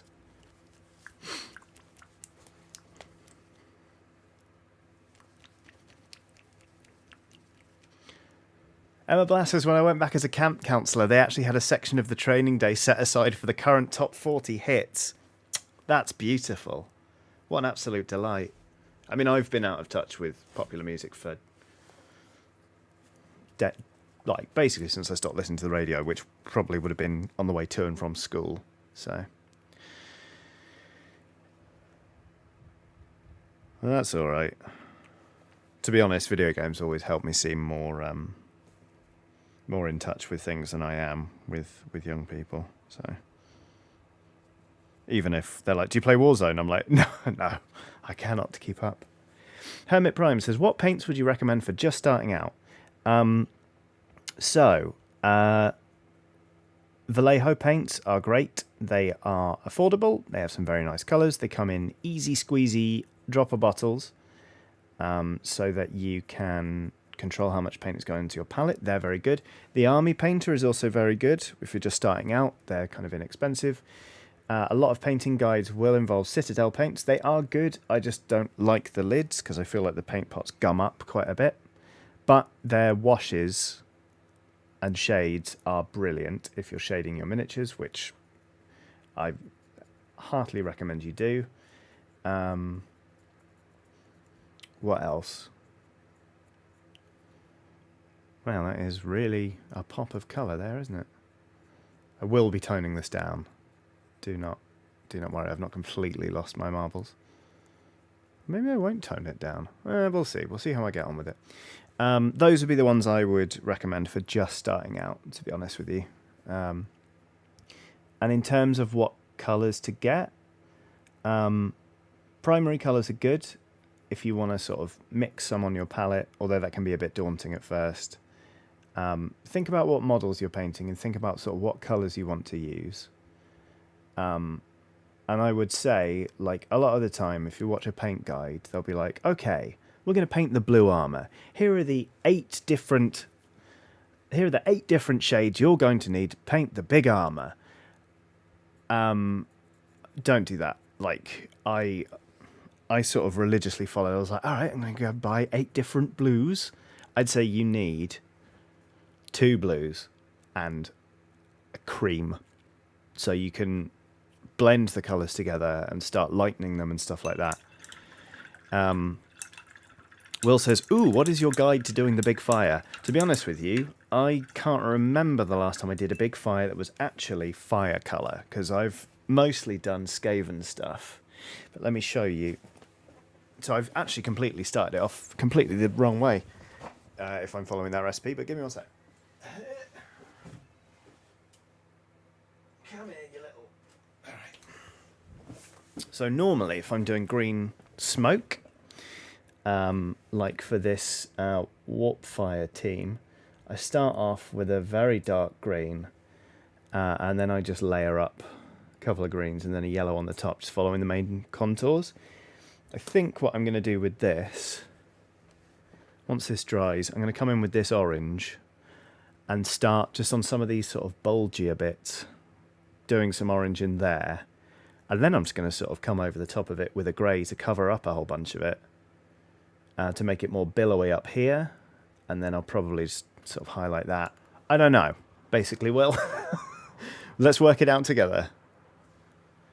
Yeah, I'm going to start painting orange onto here. I'll do less of it as I go up, and then I'm going to do some strategic greys on there, etc., etc. We'll see how we get on. In fact, I'll do a bit of the oranges now. Oh, there you go. Now, Alitho Rich says, I used to work for Games Workshop and a few indie hobby shops, and I would always recommend getting the primary colours, cream, white, black, grey, and then anything else you like. Can't go wrong from there. There we go. Fair enough. Right.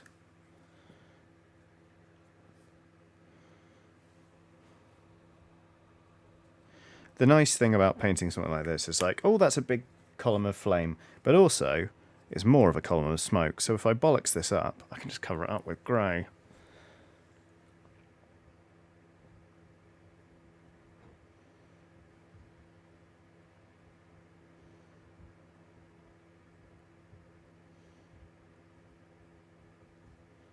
So I've sort of started to come in here.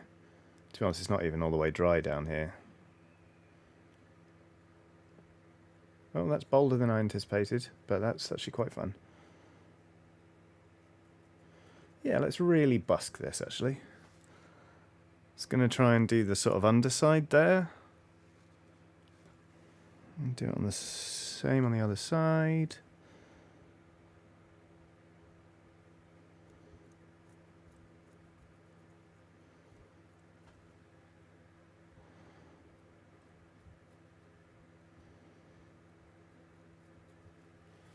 So we've got that kind of, I'm trying to build in a sense of like underside and top side to this.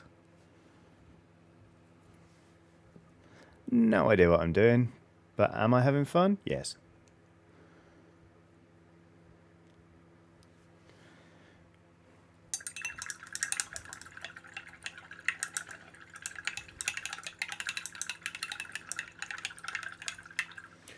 Now,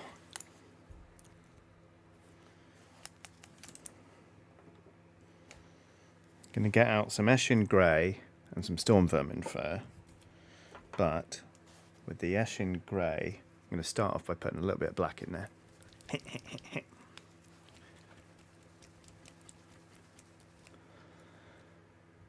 Googly Eyed Skull says, fire sounds like a plan, except I'd say grey than a very dry black dry brush. Oh, yeah! Yeah, to make the kind of, almost as if it's like expelling just carbon. That sounds really good. Right. Manny says, hey Johnny, just coming back to the stream. What was the decision with the numbers? You mean freehanding them on? I'm going to do it. Got a ways to go before we get to that point, but it's definitely worth doing, so I'm going to give it a bash. But first, okay. Actually, I'm going to slow down a bit with this lot now.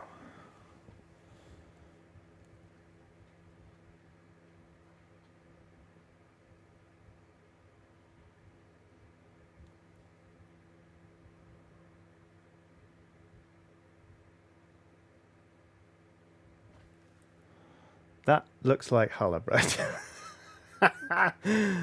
Ooh, let's...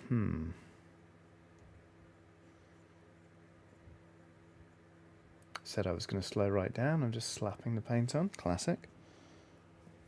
Will be... Okay, yeah, alright, I've got my eye in now.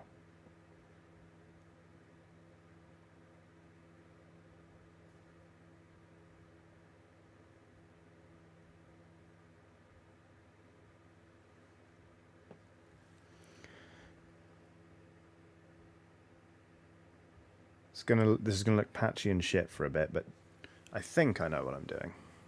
I think.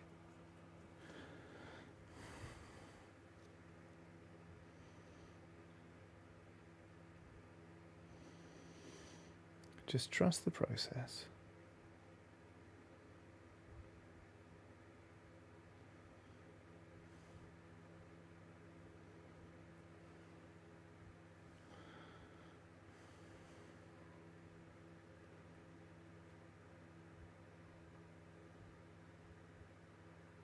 This is absolutely the opposite way to which I normally do things like this. So, am I out my comfort zone? 100%. But hey, ho.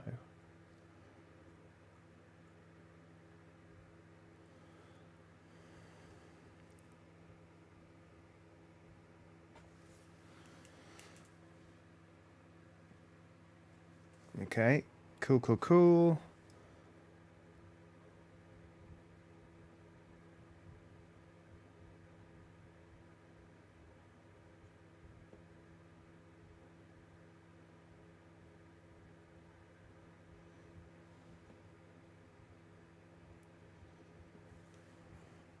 Sort of what we're getting at there. So once I've sort of blocked in all of this really dark stuff, I'd like to go in with a slightly lighter grey and paint in smaller areas to kind of give a sense of thickness and not thickness, thinness you might say, to this. But kind of quite like the way that this cone is just sort of there, like, because you want the sense that this is a fuse that's spewing sparks. That, at least, is the theory.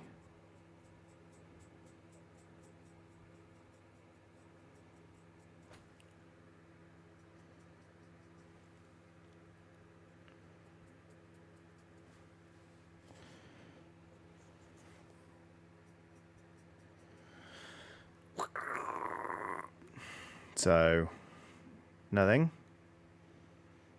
Grey bits.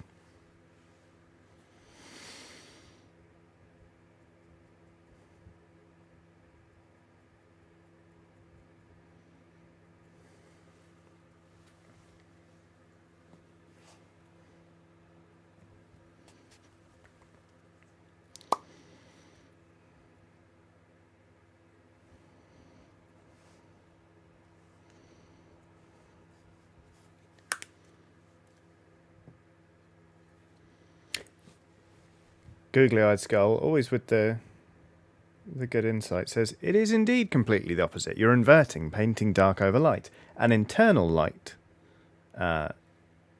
source rather than highlighting. Yeah, OSL and ISL, internal source lighting. I had never even considered that before. Cool. I'm learning. Every day's a school day. Googly-eyed skull has been a guest on the channel before, as many of you will hopefully remember, but is also one of the founding members of Hate, the Hackney area tabletop enthusiasts. For my money, one of the best wargaming clubs going. If you are on Facebook, can thoroughly recommend it as a nice hobby space to discuss all things painty and just meet some lovely friendly people. It's very good.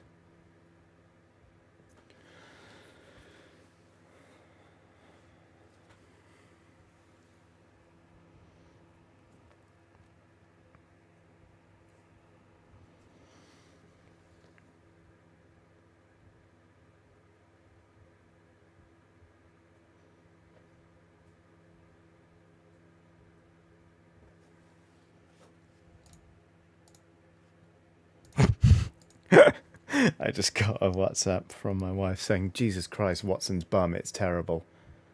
I know, right? Burrito has done another super chat saying, hello again, friend. Have you played Disco Elysium? Spoiler-free thoughts? Do you think it will be published on the Switch? It is going to be published on the Switch.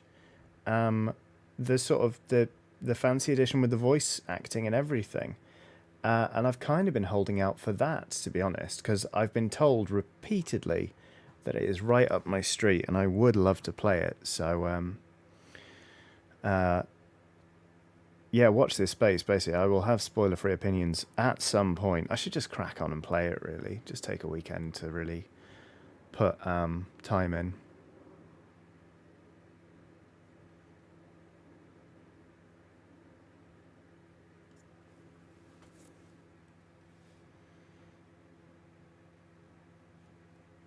Not really tried doing this before, but I'm quite enjoying it.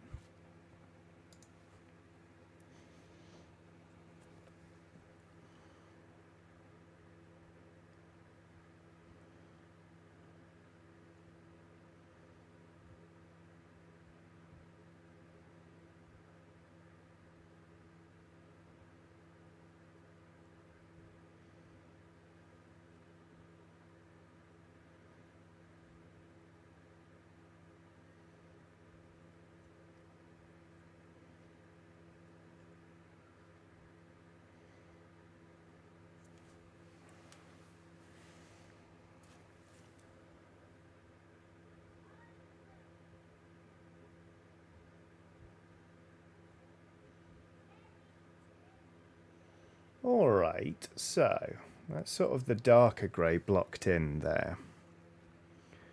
And I'm alright with the bits of yellow and orange that are bursting through. Like, I feel like you get a good sense of heat and movement and direction, all that kind of stuff. But I think the grey, if we just left it there, would look a bit flat. So you see how the light is catching at the top of these little like knobbly bits. We're going to go in with a lighter grey and kind of start to give more shape and form to the smoke. However, before then, I think we should have a little break, because we've been going for 2 hours now. I've run out of water and my throat is getting a bit scratchy. I could do with a bit of a stretch. Maybe I'll treat myself to a quick trip to the toilet as well. Who knows? The luxury. The key point is that the next 5 to 7 minutes are yours to spend however you will. So, yeah, you know the drill. Do what you need to do. I'll be back in 5 to 7. If you don't want to go anywhere, you can just enjoy some smooth jazz and a picture of my dog. So, yeah, back in 5 to 7 minutes. Catch you then.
Oh, hi. Welcome back, everyone. Looks like I forgot to remove the link from the fundraising stream from the Be Right Back screen, but that's fine. You can still donate at that link. But yes, there we go. Let's do some painting. Some honest-to-goodness painting. Let's also treat ourselves to a little of beer. I really like this apron. It's got many pockets. You can put a beer in there and a bar blade, all sorts of things.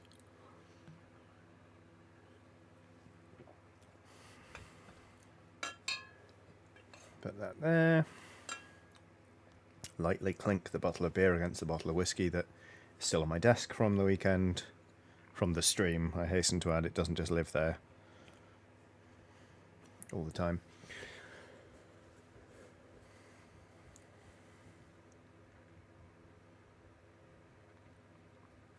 Right, and then we're going to get right back into this little fellow. I haven't done anything yet to the small little match brand thing, whatever this is, down here. So let's just get some grey on there, not loads. That's quite a lot, actually. How about loads? We'll do loads, actually.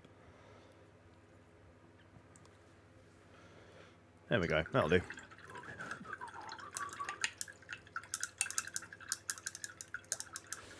Skills Loading says, given the chat about gatekeeping earlier, has there ever been a game strategy you look at and say, I recognise this is a good strategy, but it's not for me? For me, it tends to be explosives in any game. It is stealth for me. Going all the way through an encounter, trying to do the entire encounter in stealth. It's just not for me. It's not something I'm great at. And it's not something I really enjoy, because all the time I'm just like, oh god, oh god, oh god, don't go loud, don't go loud, don't go loud. So what I like to do is stay in stealth long enough to have a really good opening attack.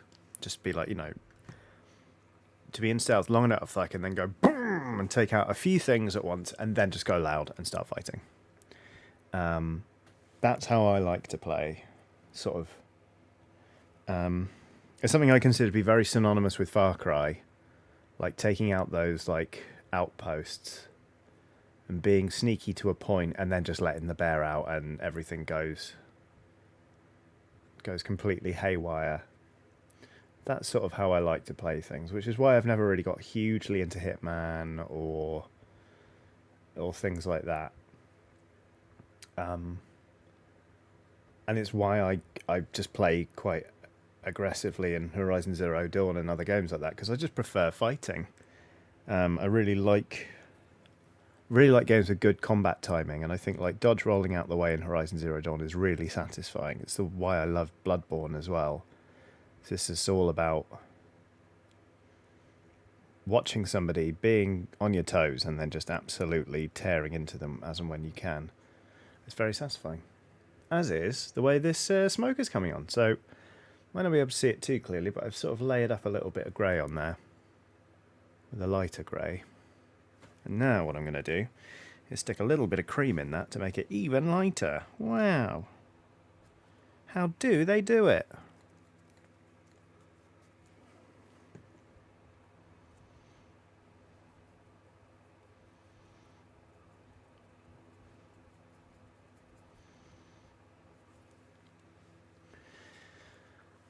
Gaming with Geezer says, Mike Channel proves Hitman doesn't have to involve stealth. That's very true.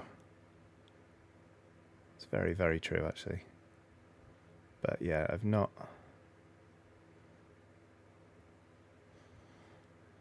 Still not quite gelled with that as a series. It's really fun to watch, but it's just not... I don't go to it. I don't gravitate toward it as something to just play when I'm having downtime.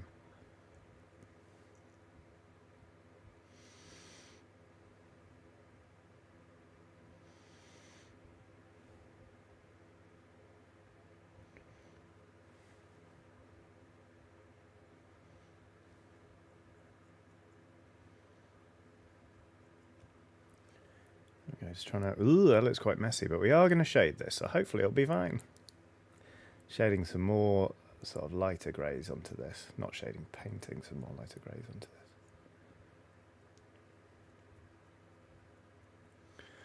Again, just to build up a sense of tonal difference. I think a shade will help with that quite a bit, which is to say right now it looks like crap.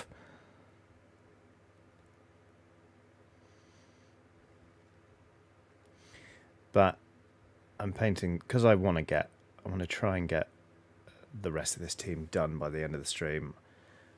I'm not spending as long on this flame as I otherwise could. And you know what, it still looks alright, so it's fine.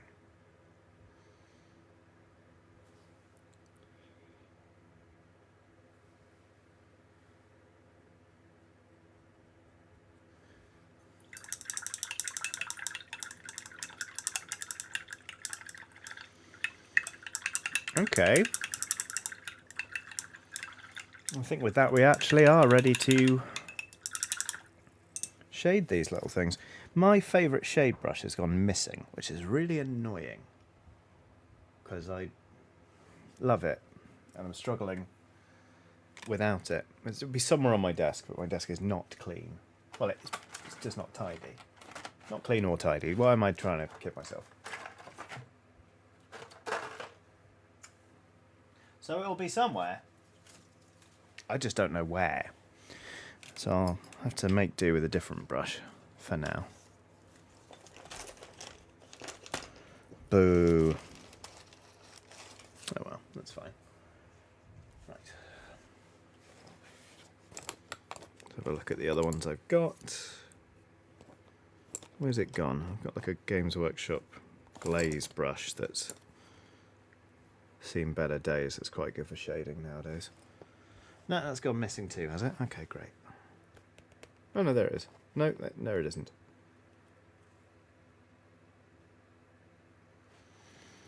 You will do.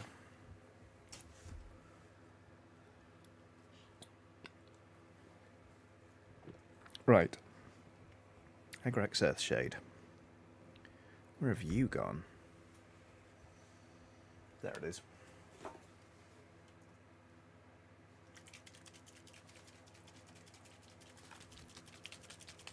Good times.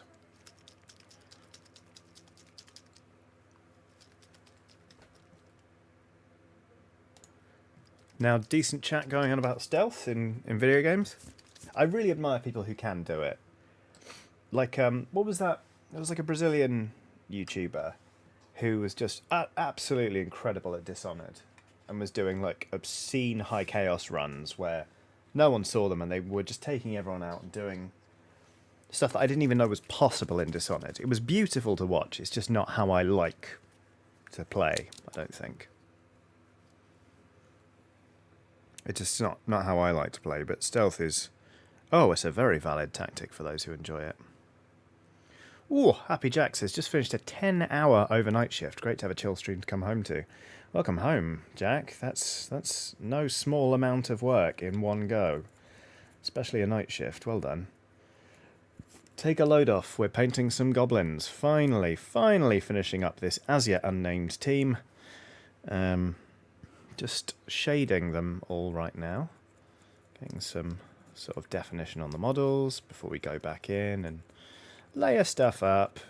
You know the drill by now, probably. Oh, that looked quite nice for a second there, and then I ruined it.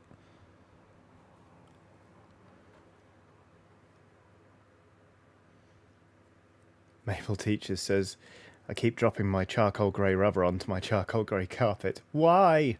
Oh dear. I've been there.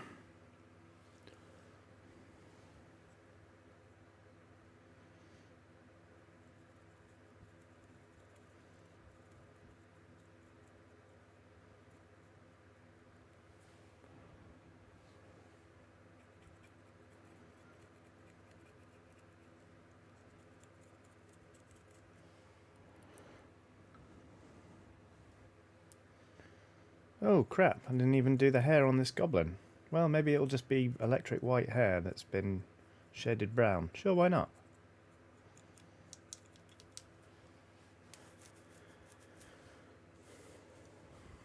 Burrito says, re-stealth play, I played through Deus Ex Human Revolution using both stealth and weapons and had a great time. In my opinion, just play games in a way that's fun. I couldn't agree more. Well, so with the first Dishonored, I felt like a lot of the abilities were pushing you more toward a lethal playstyle, which isn't necessarily not, a lethal playstyle doesn't necessarily mean non-stealth, but I think the way the game classed it as chaos was very good and also very informative, because some of those abilities were literally very explosive, or would get you to sort of mind control other soldiers. I think, was that a thing? It was all a lot, basically, which doesn't seem like the kind of ghost-like playthrough that some people would do, but yeah.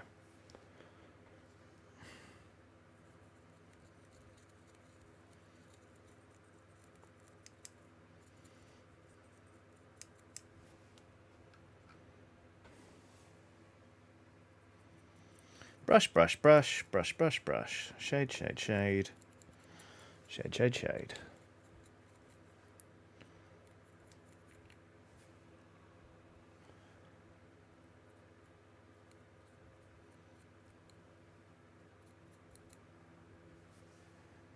Go.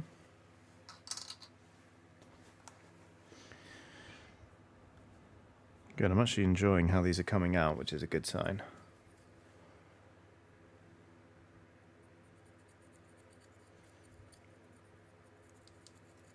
Emma Benton says, the only problem I have with Dishonored 1 was the non-lethal options were hardly actually non-lethal.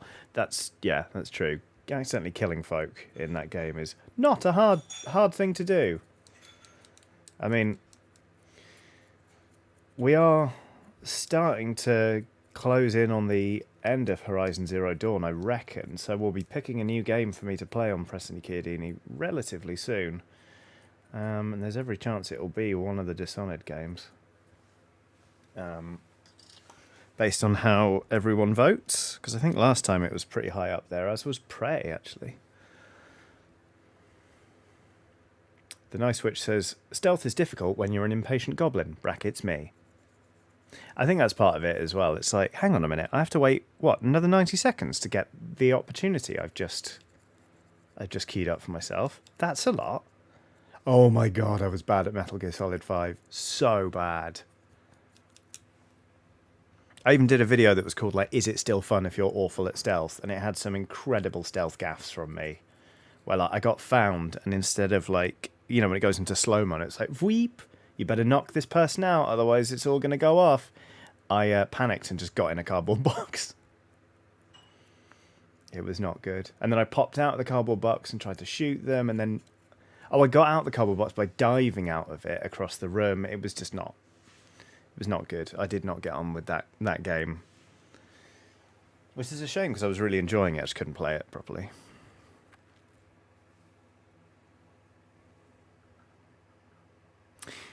Oh, yeah. I remember saying the non-lethal options in the targets is really bad. In terms that they're not non-lethal or not non-horrible. I think that's the thing, isn't it? It's like... I certainly felt that in Dishonored 2 when I was doing a non-lethal or a low chaos playthrough. The fates that you could like consign your targets to were often way worse than just killing them outright.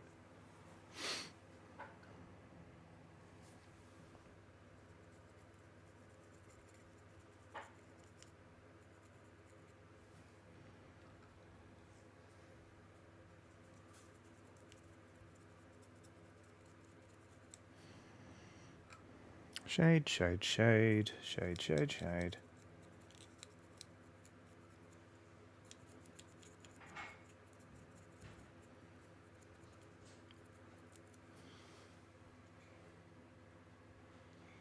Yeah, these are looking alright. Again, I need to work on the skin. The skin needs layering, but that's alright. We can get there.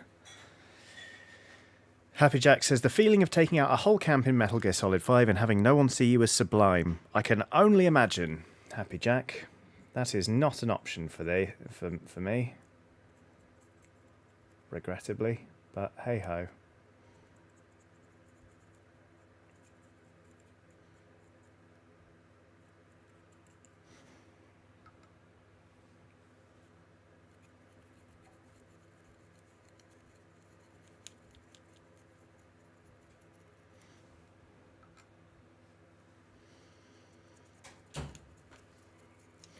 Shade, shade, shade.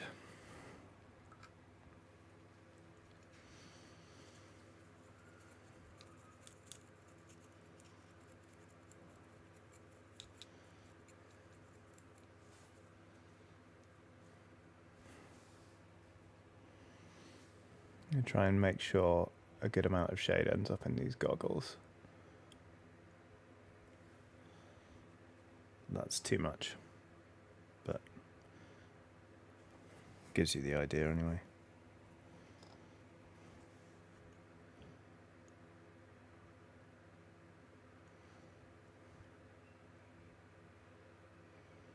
There we go, that's more like it.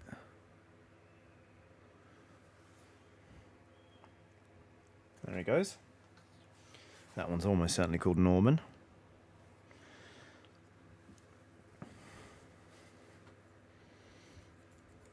Emma says, I'm patiently waiting for you to get to one particular part in Horizon Zero Dawn so I can quote my favourite Tumblr post at you.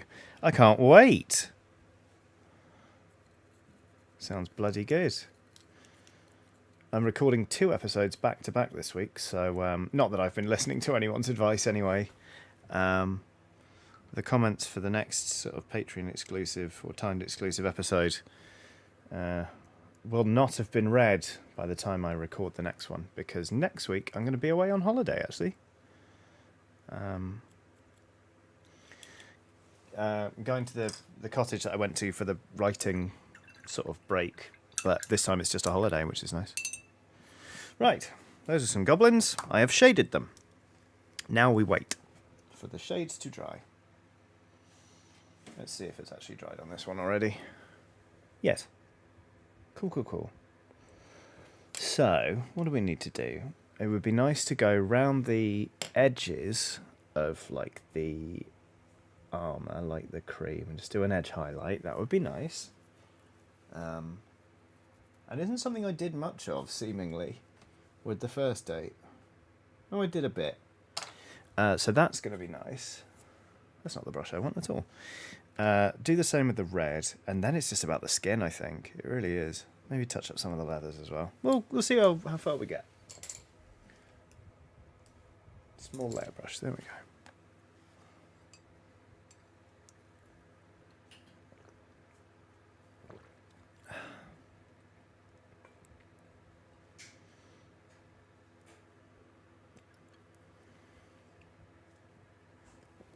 All right.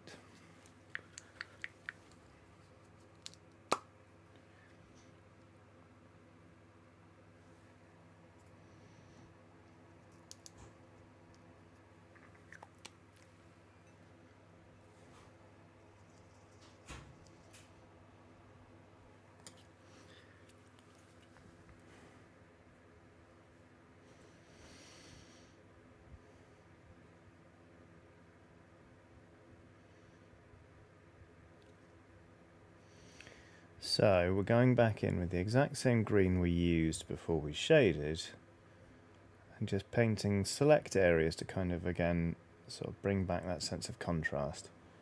And right now, there isn't much contrast to it. It seems like the shade didn't actually darken it down that much.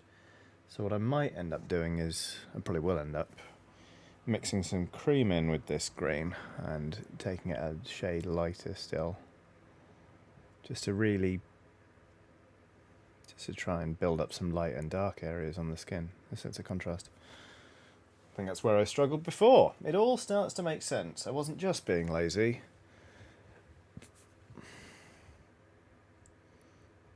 It was also partly to do with the colours themselves. So that's fine.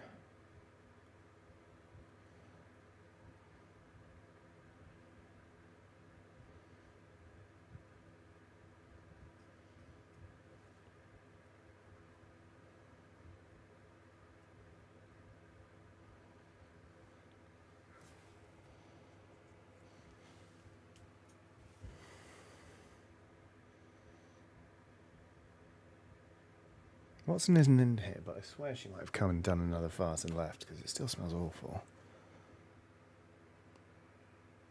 Trials and tribulations of living with animals.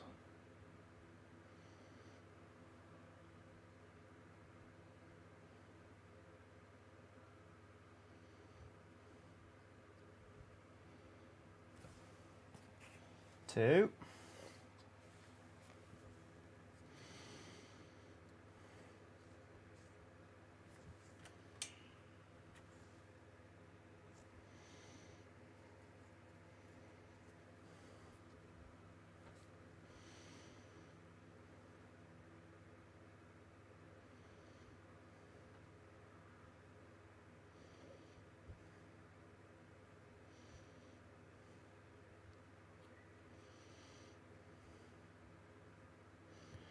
Yeah, no wonder I felt like the skin was flat on the other ones.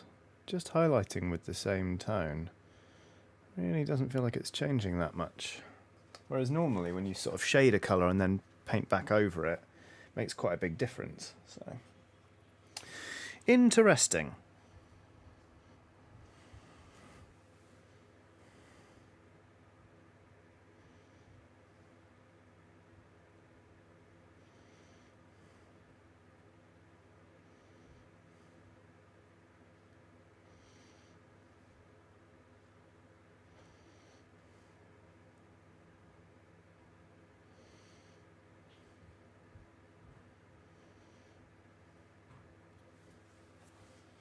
That one went a bit better, at least.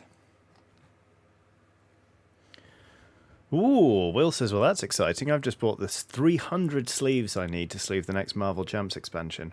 Honk honk. How big is that card pool up to? It must be massive by now.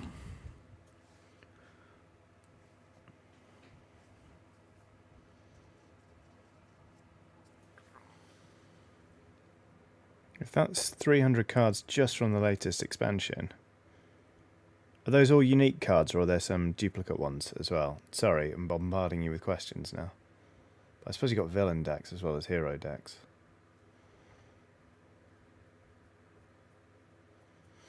It's interesting, they're rebooting Doomtown, which is my favourite, probably my favourite tabletop game of all time. It's a great CCG, but I don't know if I'm up for starting with another new edition and getting another new base set and making all of my existing cards redundant, etc., etc. Especially since over the last couple of years, I feel like power creep has started to become a real problem, and I'm just a bit like, well, really in two minds as to whether or not to back it on Kickstarter.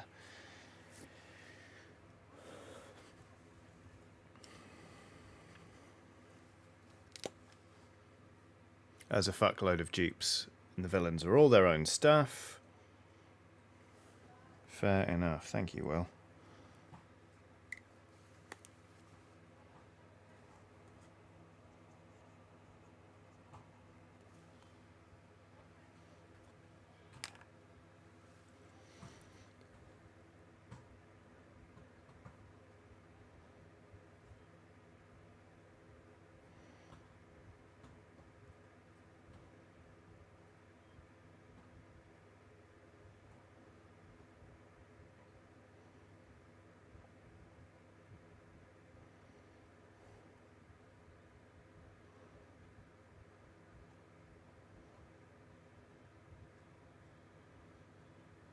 Okay, that went all right. They're coming together. Good, good, good. Oh, this is nice. I feel excited about this team again. I like the way this little bastard looks. I can't wait to field him and horribly injure someone else's players. And then get sent off. Ah, oh, great. Good, good, good. Oh, I've been waiting for that moment for flipping ages, it feels like. Absolutely weeks. I hate hobby guilt. Hate it. I've sold entire armies for less. Just like feeling like it just causing me misery by being there through no fault of its own, because it's a plastic army. Have you all gone quiet, or has chat stopped refreshing for me? Oh no, it's okay. You'd all gone quiet, that's fine. Ah, lovely Blood Bowl.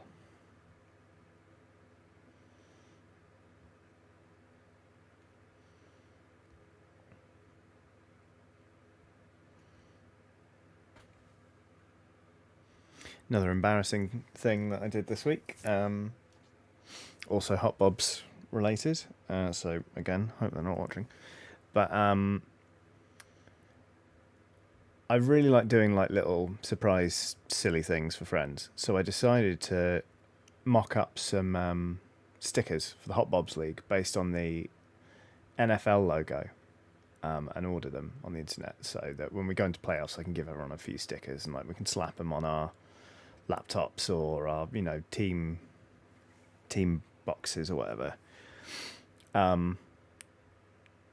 Spent some time in Photoshop, ordered some, was really pleased with like how they're turning out and actually how relatively expensive the printing was, and was like, yeah, brilliant, la la la la la.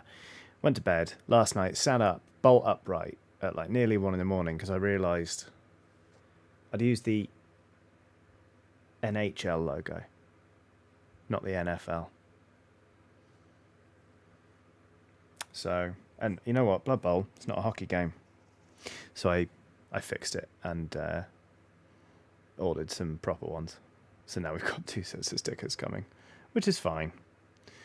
Googly Eyes Girl says, we need to talk turn at 28 sometime soon, mate. I found myself enthused. Have you progressed or played any, and thoughts on build? I haven't looked at the rules in a while, but they've come on a long way since I started building a procession of woe army. And I think the nice thing about Turnip is that, like, I reckon you can run them as whatever, as long as there's because you've got people with like pikes or like melee weapons, you've got people with guns, and you've got people with crossbows. That's the only bit that feels in any way rigid to me. The rest of it is all just unit size and then declaring what your army is. And stuff like, because I'm building a root shrine, which is a procession of woe army. Obviously, that's quite a big thing, like a big model that I've been working on for ages and have stalled on. But apart from that, it feels like you can sort of just mix and match. So at the minute, I've not painted them in a while, but I'm trying to get some rank and file infantry together.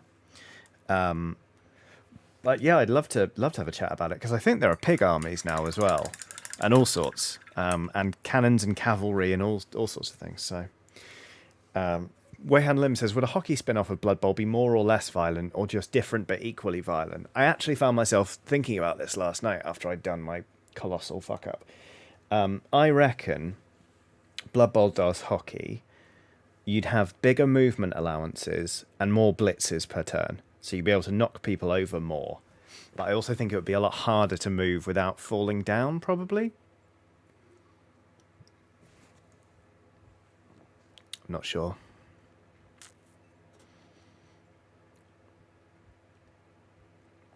Ooh, Monk says, I've had a wall I'm painting, and that might just...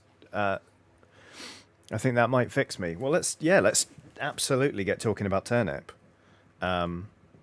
They're also dead easy to bash together. It's just like Perry Miniatures stuff and like tufts of grass and whatever.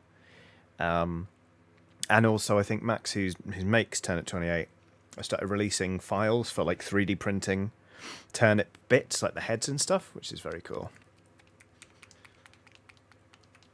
It's blown up since I saw it last. Yeah, big time. I do want to... I think turnip is where I want to turn to next once I've done all the Blood Bowl stuff I've got on my plate right now. Fingers crossed.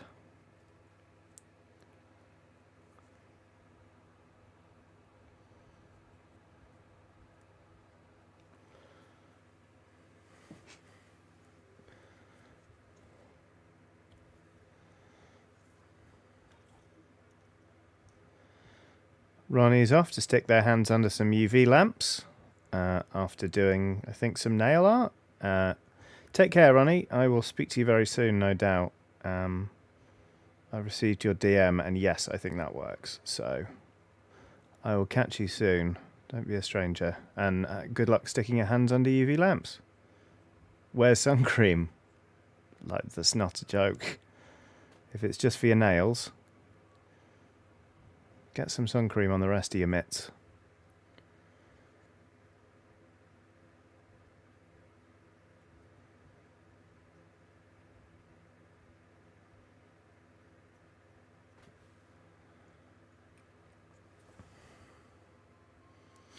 Will says, have you seen who is writing the campaign rules for Turnip, though? It's Grant Howitt, isn't it?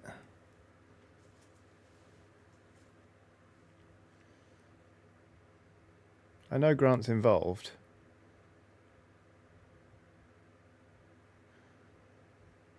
I've got some friends who are also into Turnip, but we've not played yet because we've been playing Blood Bowl. But yeah. And Kellic Fergut says, just got here, how are the goblins? They're pretty good, actually. I started off feeling like they were just an onerous task I had to complete, but now I'm feeling pretty positive about them, which is a lovely feeling. I'm excited about trying them out and possibly taking them into Season 2 of the Hot Bobs Blood Bowl League.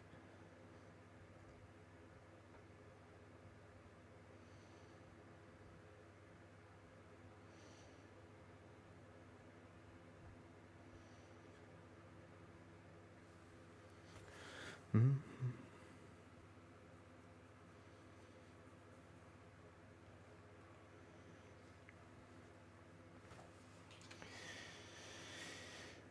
Armor highlights. Armor highlights.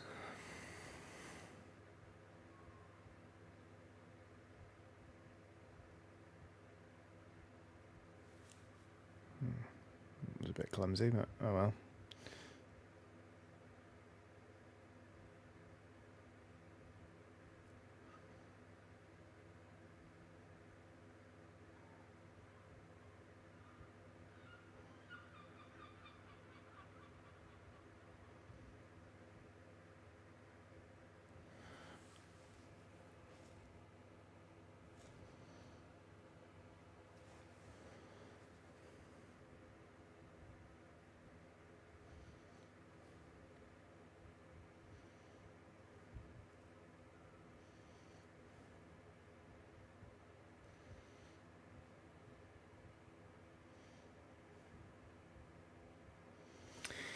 We've reached that part of the stream where I'm concentrating on highlighting and going quiet.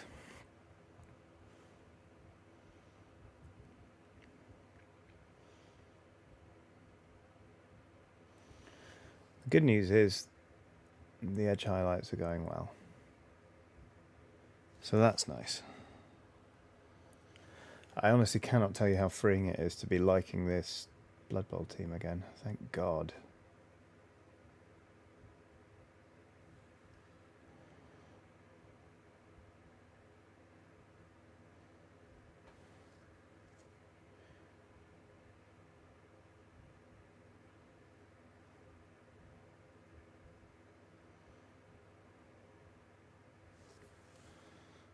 There we go.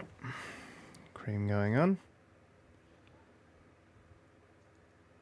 Yeah, feeling alright about this, thank goodness.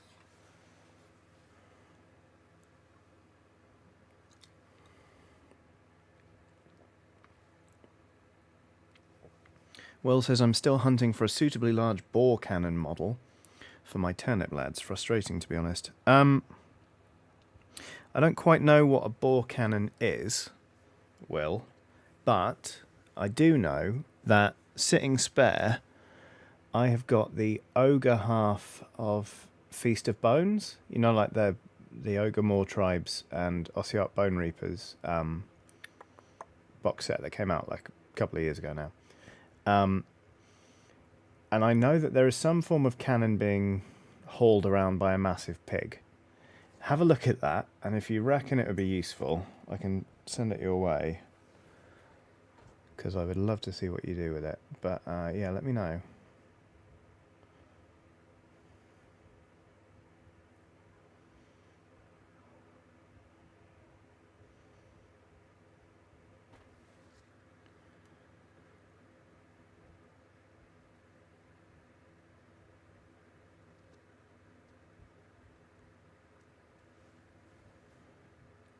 Emma Benton says, I thought it was a boar cannon and immediately pictured a cannon that fired boars, which seemed cruel. Indeed.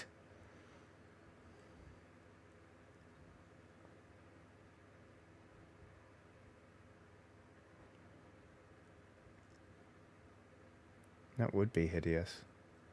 Thankfully it's B-O-R-E.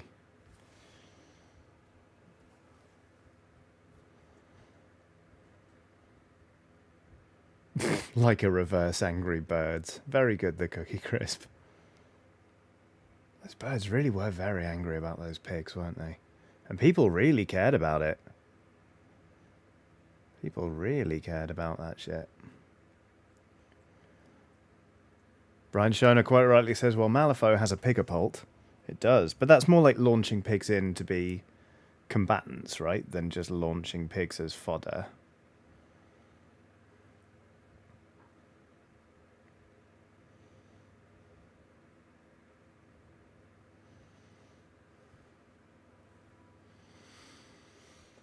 That's the cream done on this one. I'm pretty pleased with how this is coming together, actually. Phew.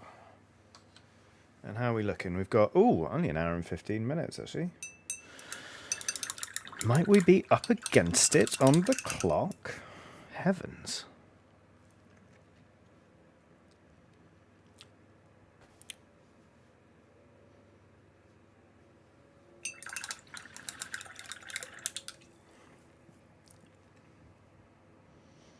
Well, even if I have to carry on after the stream is over. The stream is over. I'm going to get these goblins finished today. I refuse to go another day with them sat neglected on my desk.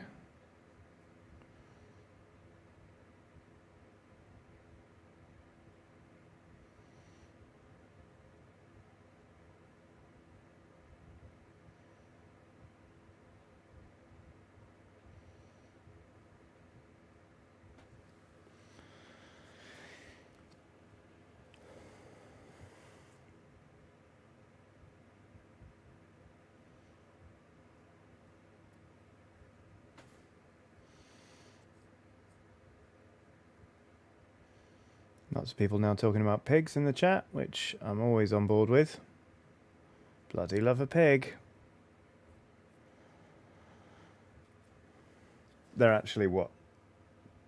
Basically, pigs / my dog, seeming so much like a pig and being so wonderful, is what put me on the road to veganism, really. Because pigs are really smart. And I thought, well, pigs are really smart. Try and stop eating those. And it went from there.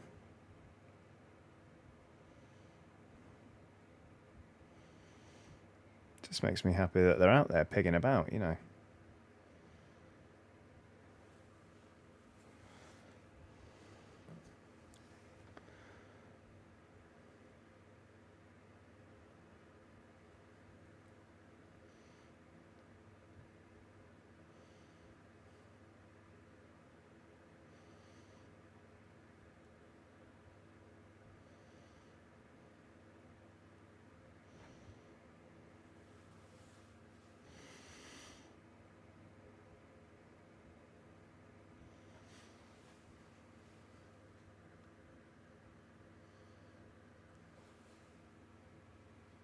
Go, another one done with the cream.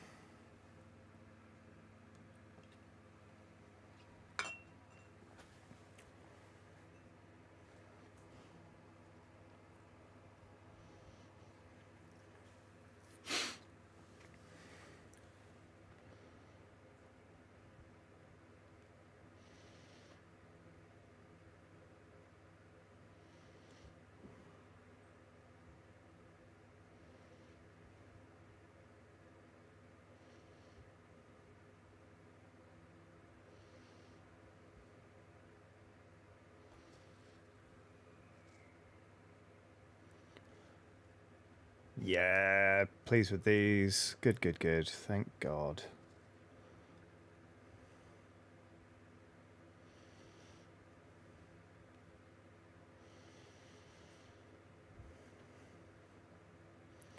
Especially pleased since I traded for these models. I had some models that I knew I was never going to get around to painting, and they were making me sad. So I was like, all right, I'll flog them for. Well, I won't flog them. I'll just trade them for a Blood Bowl team. That's why I ended up with all of the special weapons and so many goblins. I'm very glad that I managed to let them. Actually, I'm back on board with painting them, because that would have been worse if I just traded for a different set of models. It made me feel sad. Mabel Teacher says, going to go ask my mum if we can have pigs again. Yes, please.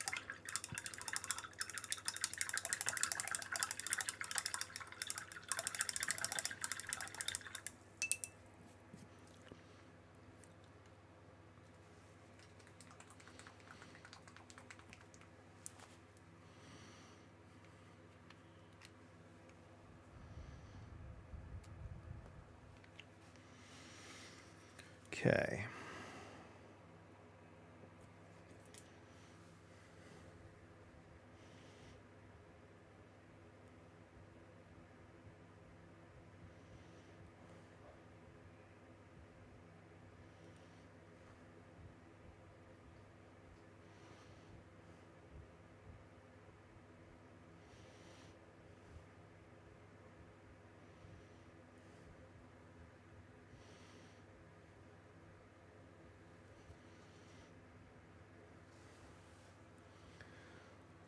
Okay, that was actually pretty quick, that one. Michael May says, hey, I caught a live painting stream for once. Hello, Michael. Nice to see you. I hope you are well.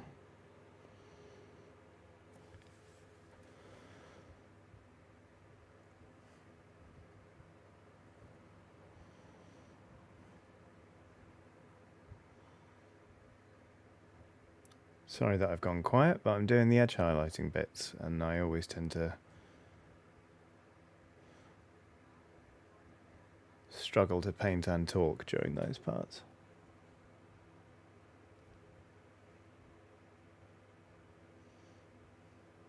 But the facial expressions are fun, at least.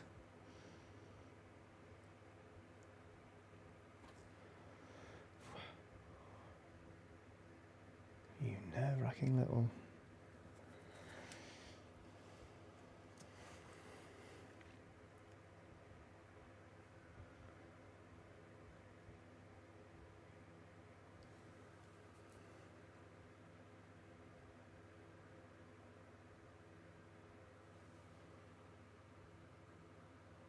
Okay, we're getting there.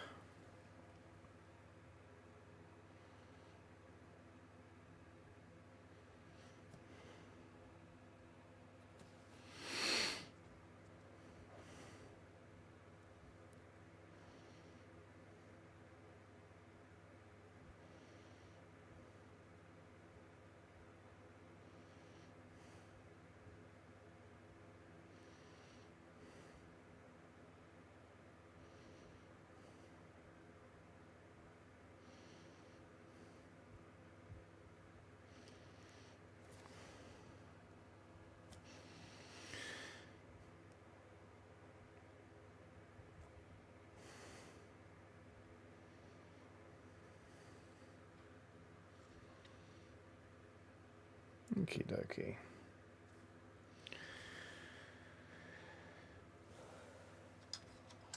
Now I want to do some reds on there, actually.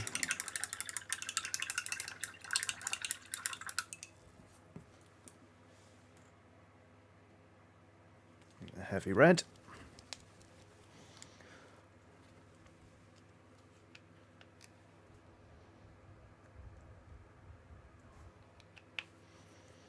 Maybe even treat ourselves to a tiny bit of gory red in that mix.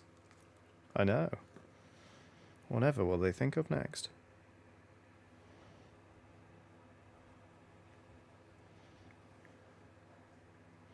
I like the way it looks.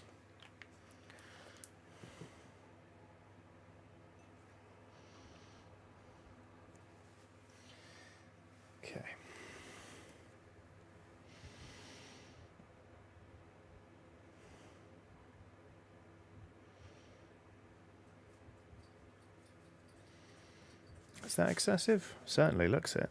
Hello, Watson. You can come back to fart mercilessly and unrepentantly, and then leave again.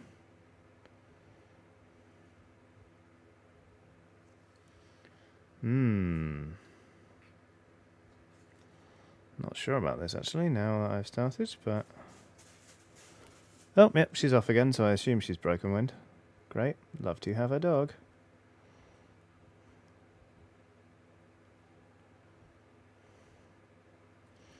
I have no idea what this is going to look like once it's dried, but I've whacked some other red on there. How does it look?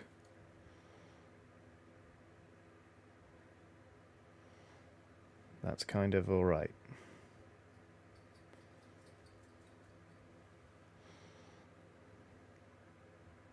Alright, I can work with that. Alright, let's busk some red highlights.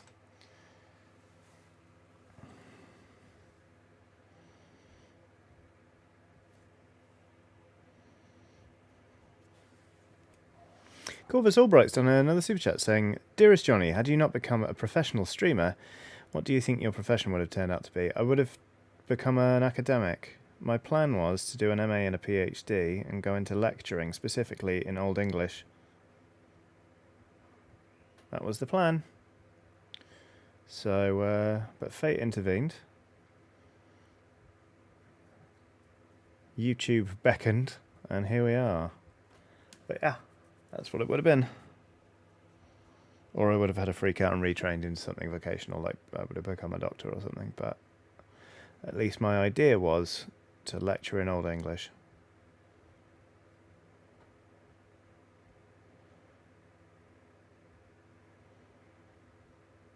Can't tell if that's surprising or not. Thank you very much for the question in the super chat, P.S. Corvus Albright. Very much appreciated.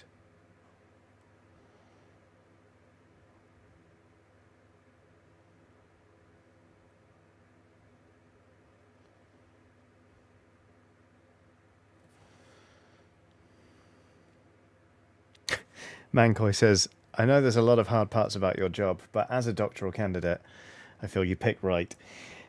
Yeah, I lived with a PhD candidate while she was doing her PhD, and my God, I have so much respect for people who actually take on PhDs and do them and finish, and, you know, it's mind-boggling the amount of work, and it also requires a sense of discipline that I certainly lacked at the time.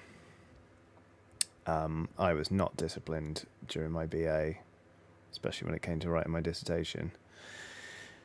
Probably would have improved, but it would have been an interesting choice.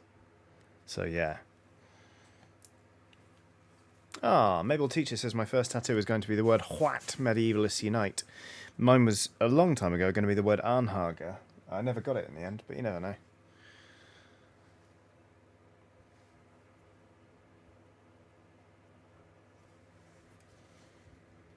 Oft him Arnhaga, Ared Yabedith, etc., etc.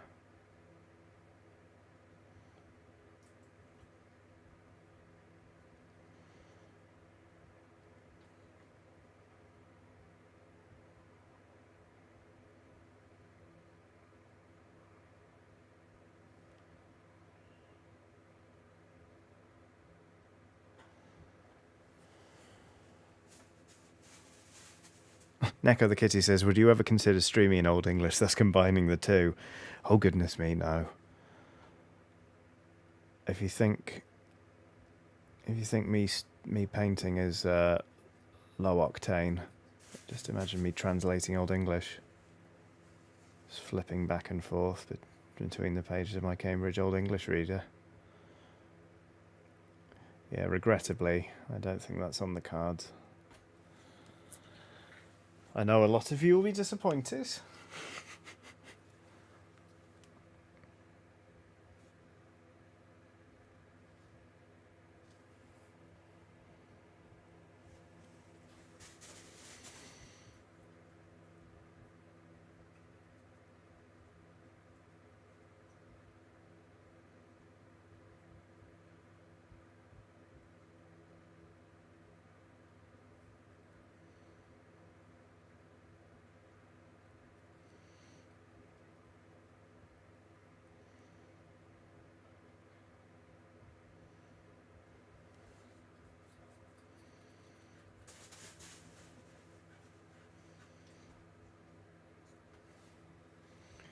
With a sloppy highlight there, but it's fine.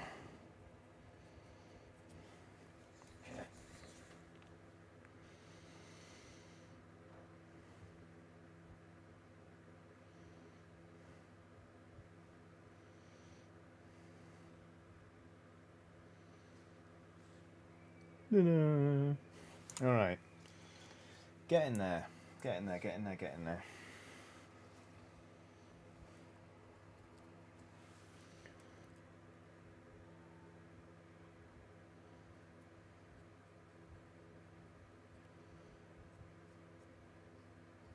I'll try and speed up a little bit, actually. We've got an hour left. Want to really just get this red out of the way so I can focus on the skin. Guess you could say I've got skin in the game. Ho, ho, ho.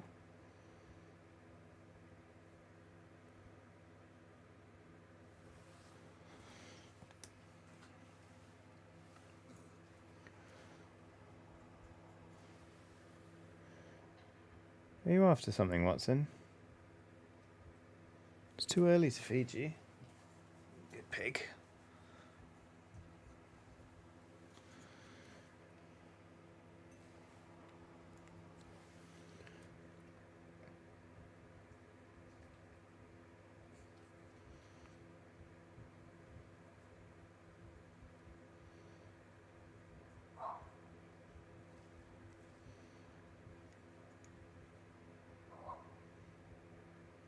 I don't know if you can hear that, but there's a very strange dog barking outside. It sounds like something from Loop Hero, kind of like that sort of compressed audio.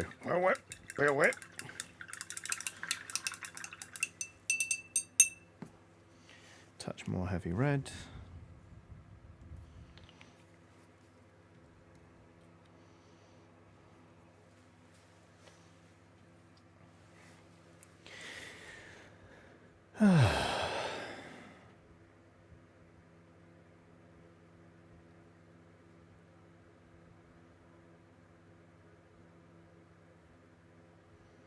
So what's everyone got coming up this week? Are you busy? Are you having a relaxed one?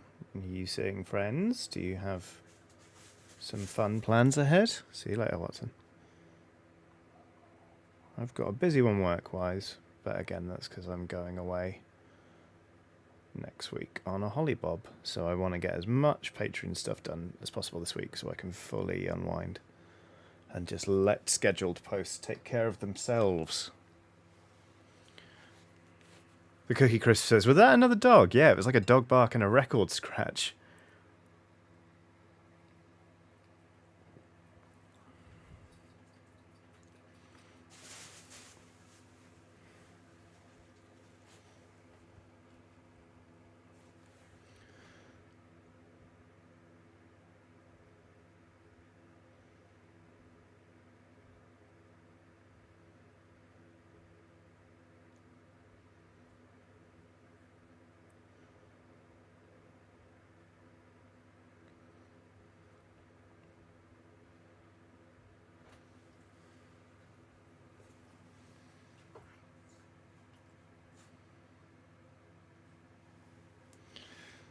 Alright. There's that one. That's all the reds.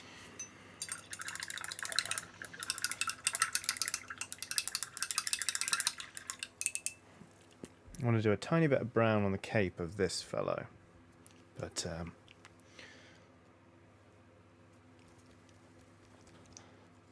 Nice Witch says, I don't know, probably just cutting about being a legend. It's a tough job, Sarah, but someone's going to do it. Publish some top quality Shrek content on Instagram, probably. You're an inspiration. You really are. Maybe if I've got time, I'll install that Pac-Man 99 I hear so much about. Try and become Pac-Man Maximus? I wonder if it's the same... I wonder if it's the same language they use.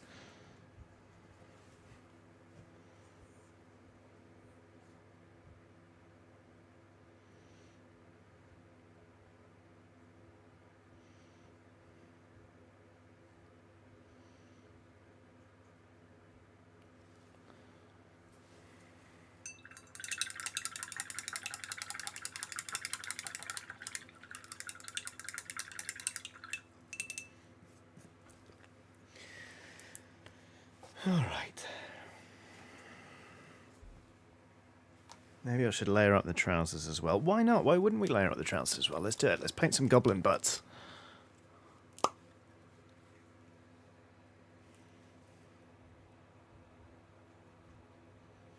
Goblin butts.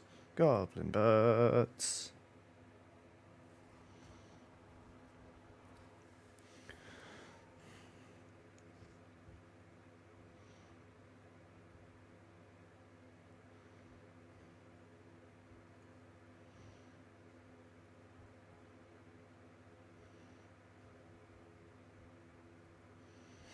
Goblin butts.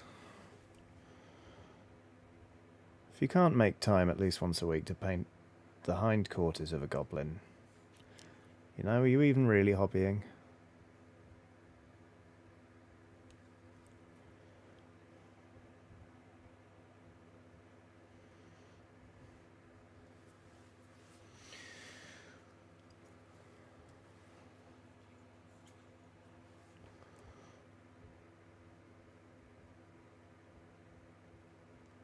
This one's got a proper badonkadonk, actually. Look at that. Look at that.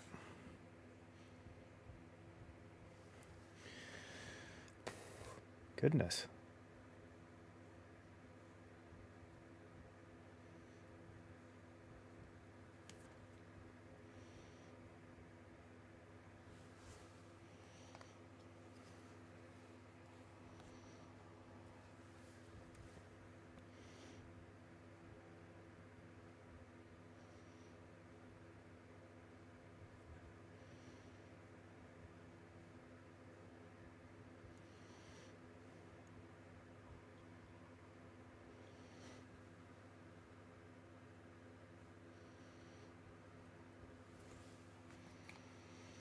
Goblin butts.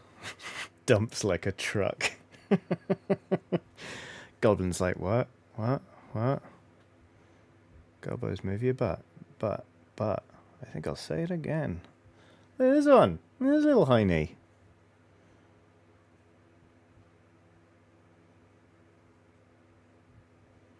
Blimey.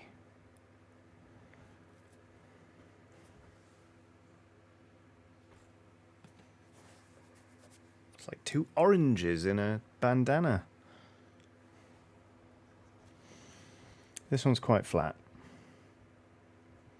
No need to show off this one.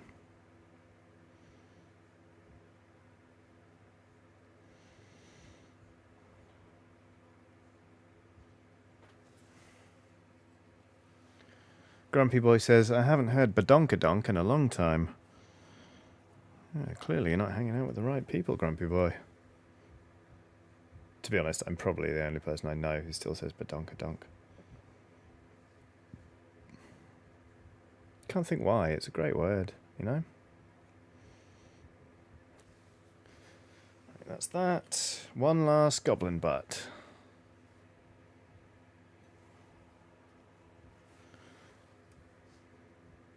And it's a juicy one. Hmm? I think so. Impish. Impish, so it is. Alright. That's all of that. Right, it's time to do the... Chaos says, I know it sounds like the setup to a terrible joke, but I'm off to Glasgow tomorrow to do quiz show filming. That sounds interesting.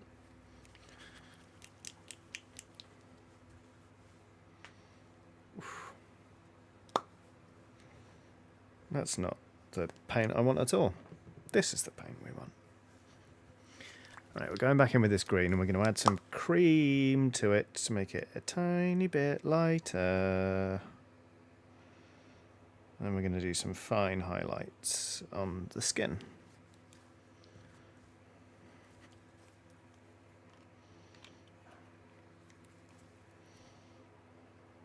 Nope.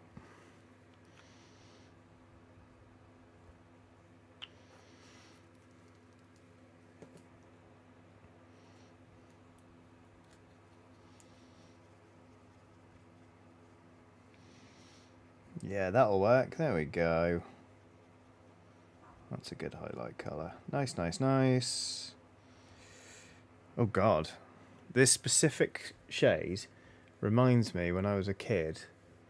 Here. We had... You know when kids get chewable multivitamins? We had Slimer ones. Like Slimer from Ghostbusters. And they were lime flavoured. And they were that exact colour.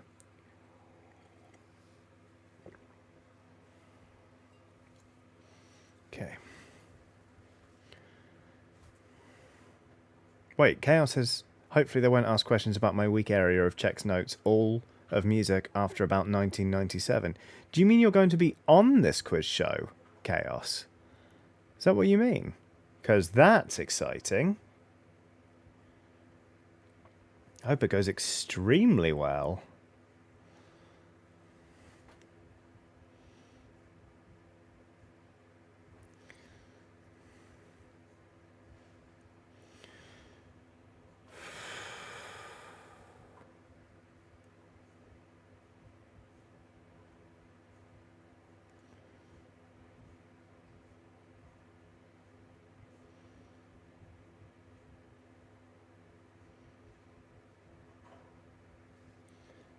Well, it's very light, isn't it? It's alright, though. Tell you what I am probably going to do is glaze some pink over the tips of their noses anyway, so they've all got rosy little noses.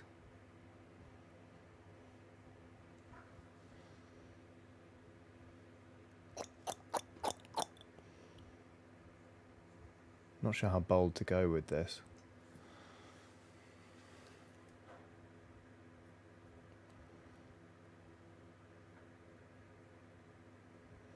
That is fairly bold. Interesting.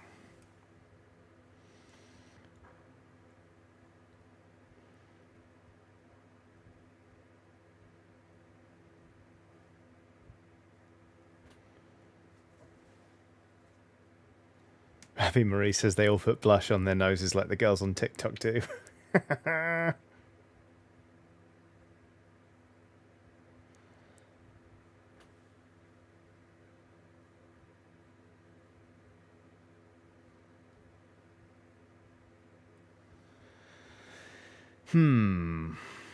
Interesting. Okay. Definitely stands out better from a distance. I'm just still not quite certain about it. I'll try with another. Let's have a look. I am indeed competing in a new quiz show. No air date specified yet, but it's called The Tournament and will be on the BBC in the autumn. Good luck. That sounds amazing. Hope you smash it. What is it, pig? What are you grassing about?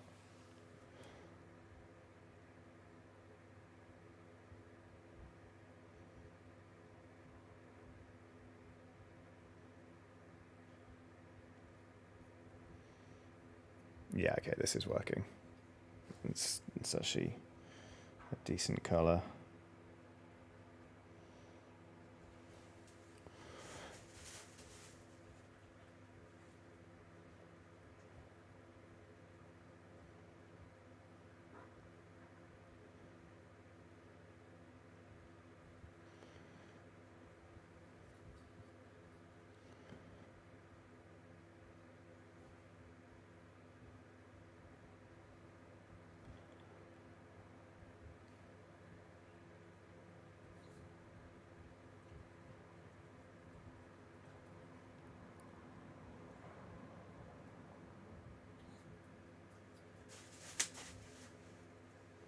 You back again, Watson? Hello, sweet pig.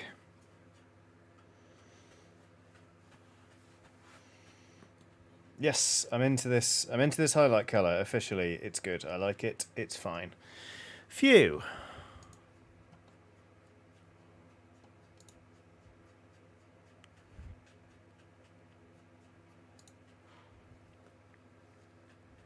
Oh, the dog's upset because there are skateboarders outside. It's alright, pig. Hey, come here. You're okay.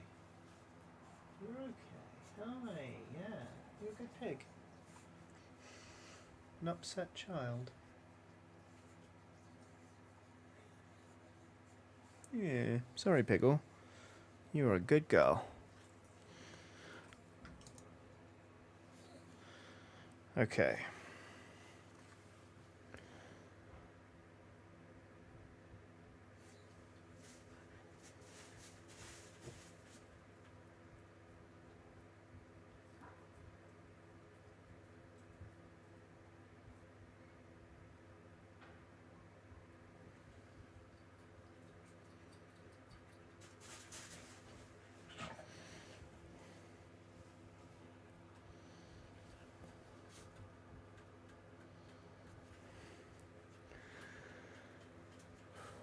Comet8489 says, so, never having caught one of these. Blood Bowl? Yes, Blood Bowl. Blood Bowl has somewhat taken over my hobby brain at the moment because I started playing in a league. It's a delightful league called Hot Bobs, owing to one of the people in our WhatsApp group trying to type Joy-Cons, like for the Nintendo Switch, and autocorrect, turning it into Hot Bobs. Obviously, we were merciless, did not let it go, so now we're the Hot Bobs League. And we are just approaching the playoffs bit of our first ever season as a league. And then we're going to move on relatively swiftly. We're going to have some friendlies and maybe a day where we play sevens. We're going to move on relatively swiftly to season 2. And I'm thinking about temporarily leaving my lovely dwarf team on the bench and fielding a goblin team. So I'm painting them up. But I also got distracted with other Blood Bowl teams that I own, like a vampire team. And I've neglected these models for too long, and I decided that enough is enough. And today we finish this. So I'm just doing some skin highlights on these wee beasties. That's come out nicely. I'm pleased with that. Oh, thank goodness. Generally speaking, this whole stream has been a relief of me realising that I like these models after all. Here goes the chat again, refusing to understand what the words hot bobs means. Pig, what are you doing back there? Come on, it's all right. They're gone. Come on. They're gone. Good girl. And the dog's having a little bit of a freak out because there are people skateboarding outside the window and she doesn't like skateboards.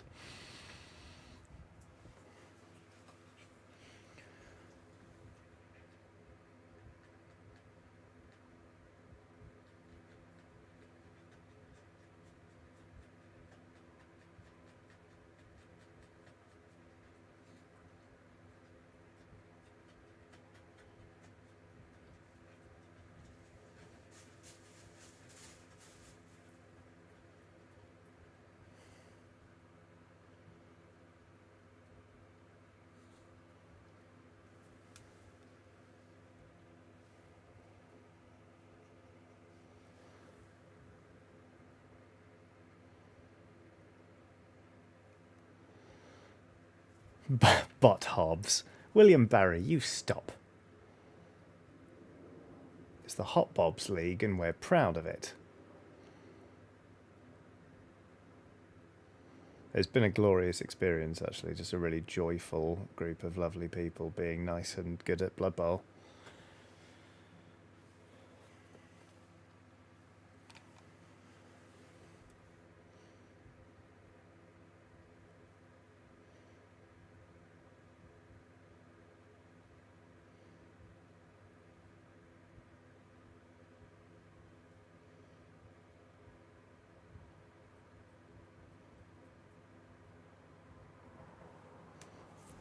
Right, couple more, and then to be honest, I might try and mix up some more of this highlight colour. Go back over the skin of the first 8 I did because they don't look as good, and it's been bothering me.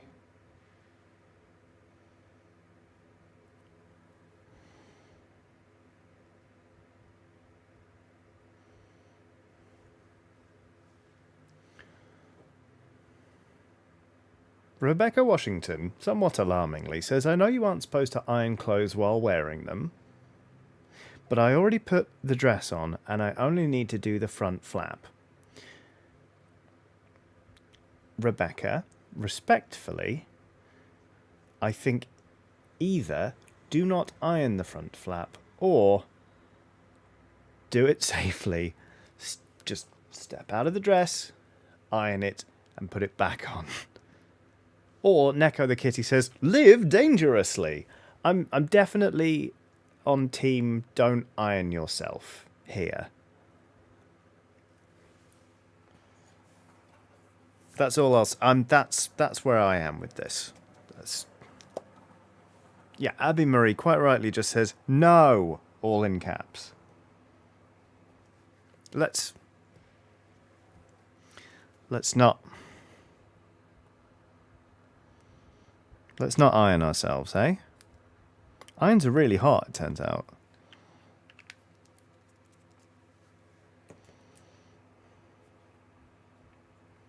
Like really hot. And what if it's a steam iron? Just don't do it. Please don't iron yourself, Rebecca. I like to think of myself as like a pretty laid back sort of person. But I draw the line there.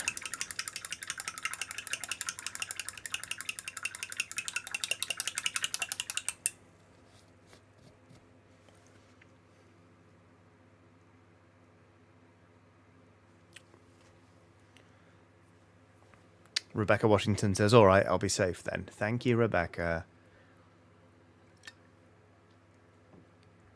Plenty of people saying, I've definitely done that more than once. It's fine.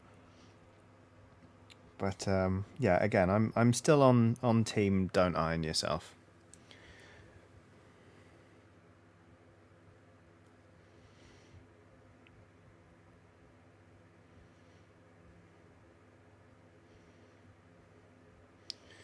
Before I quit my job and started this Patreon and sort of launched this channel properly, I thought I sort of would daydream and be like, it's going to be great, it's going to be a nice community, we're going to talk about all sorts of different things.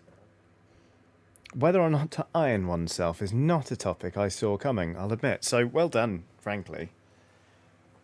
Right, that is the skin done on all of those. I'm just going to come in here. Yep, this is helping. I'm going to do a little highlight on these.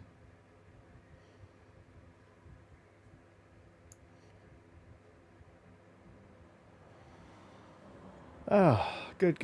Yes, this is making me feel better about the whole team. And we might actually start with... Sorry, we might actually finish this team with some time to spare. Can you imagine?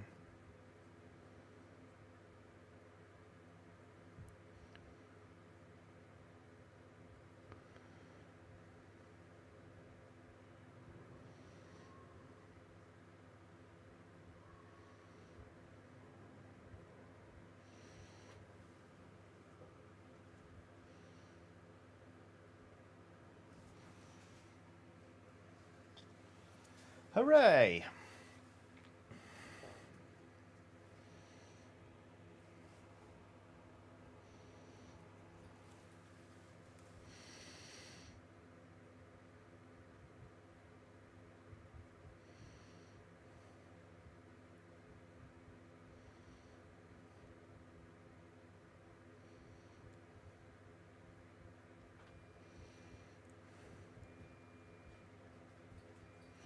I'm excited to pick all of the basing material off these miniatures as well and start again with something else. It's probably for the best. It's all flaking off anyway. The glue didn't adhere brilliantly.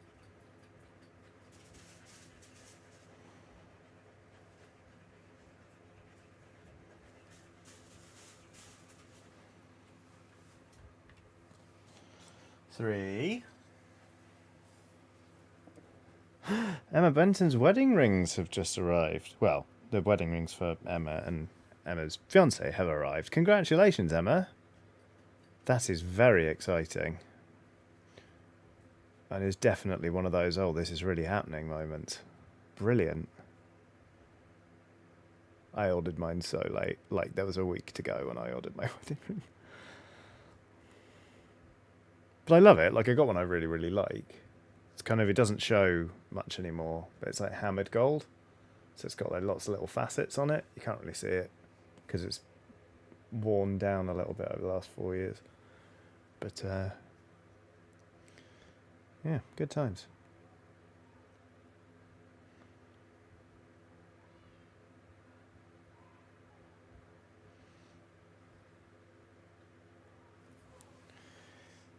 Oh yeah. So this guy has a little dribble of snot coming out of his nose. And recently, just out of curiosity, I bought a fluorescent paint. Dare we? Let's see how we feel once I've finished highlighting the rest of these little faces.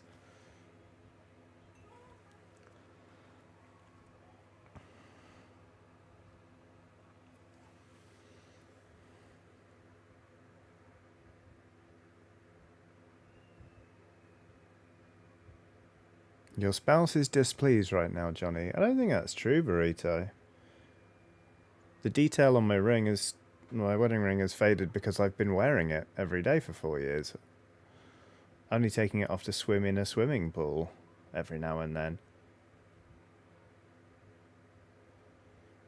Not my fault, gold wears.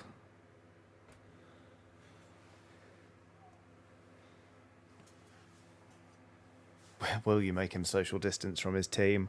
Neko the kitty, these are goblins. They don't know what social distancing even is. Ooh, Mankoi says just about to try Iron Harvest. I absolutely love Scythe and the artwork from it, so fingers crossed. Let me know how you get on, because I've been intrigued by that for similar reasons, but I've not actually given it a bash. Bloody lovely Scythe. Haven't played that in a couple of years. Where does the time go?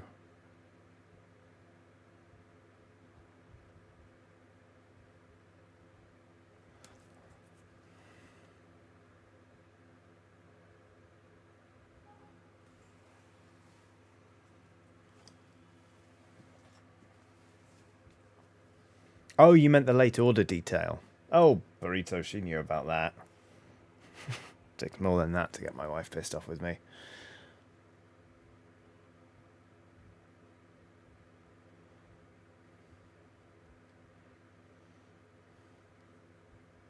We left a lot of things very late when planning the wedding. We're both deadline-driven people, you know.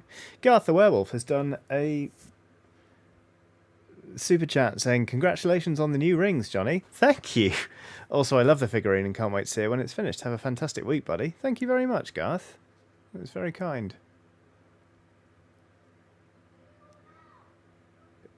Yeah, I'm having fun with this little goblin team. Feel like their skin finally works in a way I want it to. And I've only got one more to do. And then I will have painted an honest-to-goodness team. Just need to then base, or in some cases rebase the minis, and we'll be away.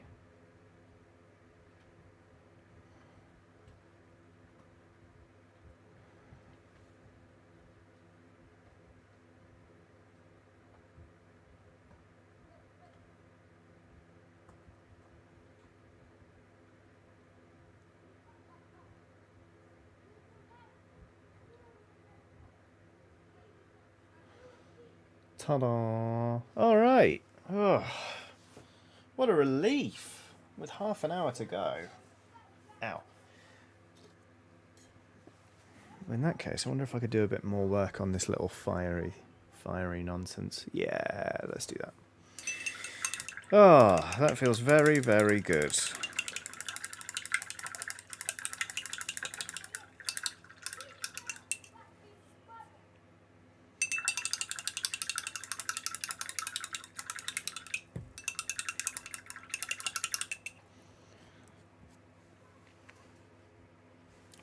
I finished a goblin team.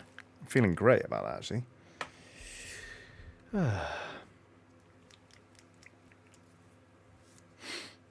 Happy Jack says, I was the officiant at my brother's as well as my uncle's wedding. Definitely wrote the script day of. Absolutely outstanding.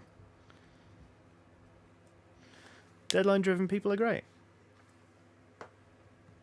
Comment 8489 says, what's an okay now? Can hear kids in the background, I think. Yeah, it's fine. Those are just kids. They aren't kids on skateboards. That's the important distinction. All is well. She's a sensitive soul, but a good one.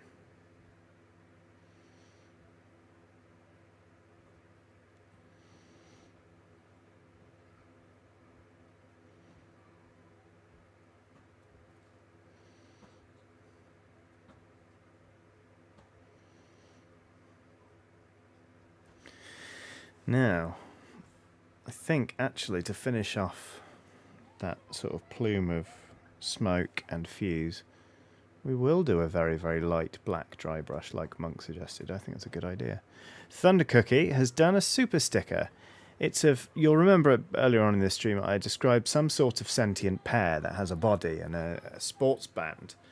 Well, this pear is now standing up, and it's kind of with very exaggerated body movements, kind of like cocking a leg, but also going like, mwah, and blowing a kiss, which is a lovely thing for a pear to do. Thank you so much, Thunder Cookie, who adds, for finishing the team, have a pear. Thank you so much, Thunder Cookie. That's wonderful.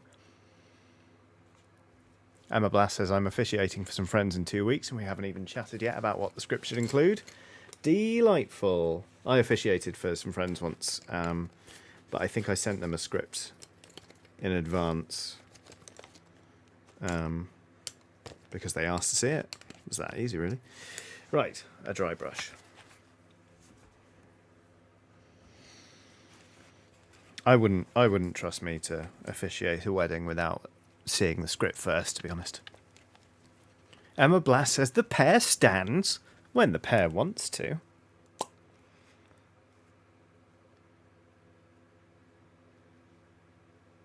Why wouldn't it? All right. Yikes, this really does need to be a light dry brush. Yeah, that'll do.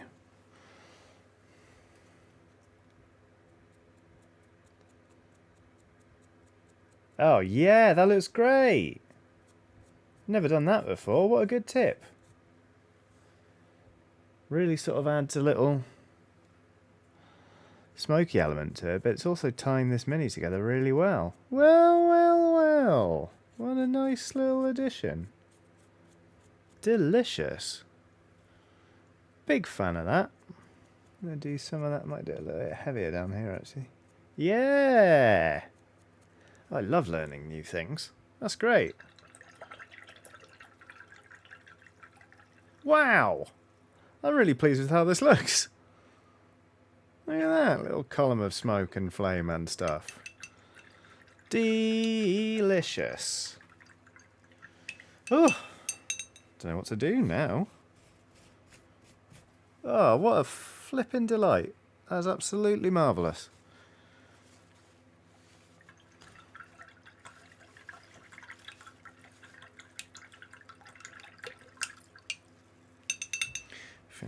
Finished a bloody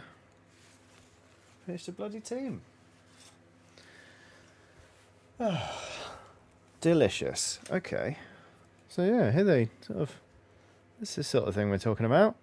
Special weapons sort of flying about the place, and the bomb one, and got this little chap on a pogo stick, just having a great time. That's lovely. Right, I'll varnish those once I've based them all. Oh god, that's such a relief. And they actually look up to scratch, which is nice. So I wasn't all the way happy with them. Lovely.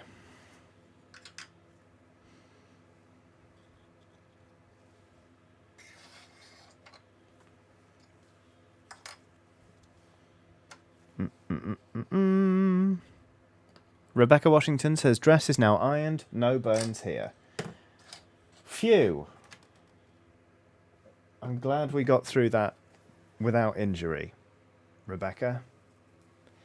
Because that would have been unfortunate if you'd said, I'm going to go for it, and then you'd gone, I've actually really hurt myself. I'm really, really glad that you got through it. Right.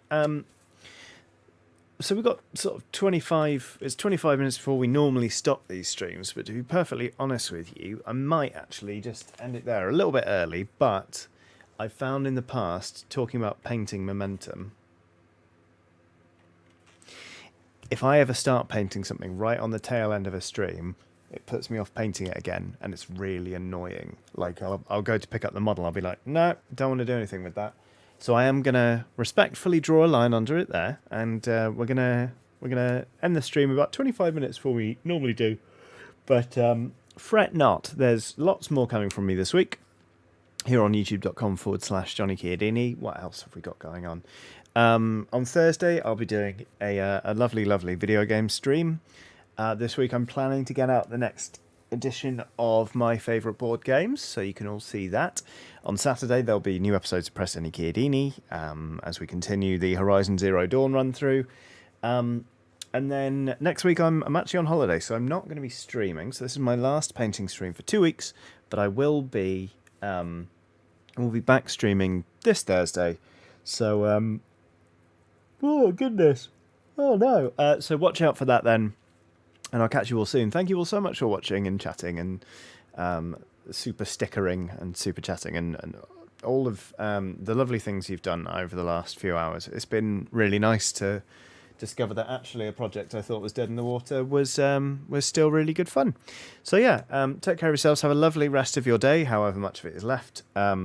Leave a comment and a like on your way out if you'd be so kind. It all helps with the algorithm, but you absolutely don't have to. If you've got stuff to do, which I assume you do, go live your lives. You're all lovely people, and I will catch you very soon. Take care.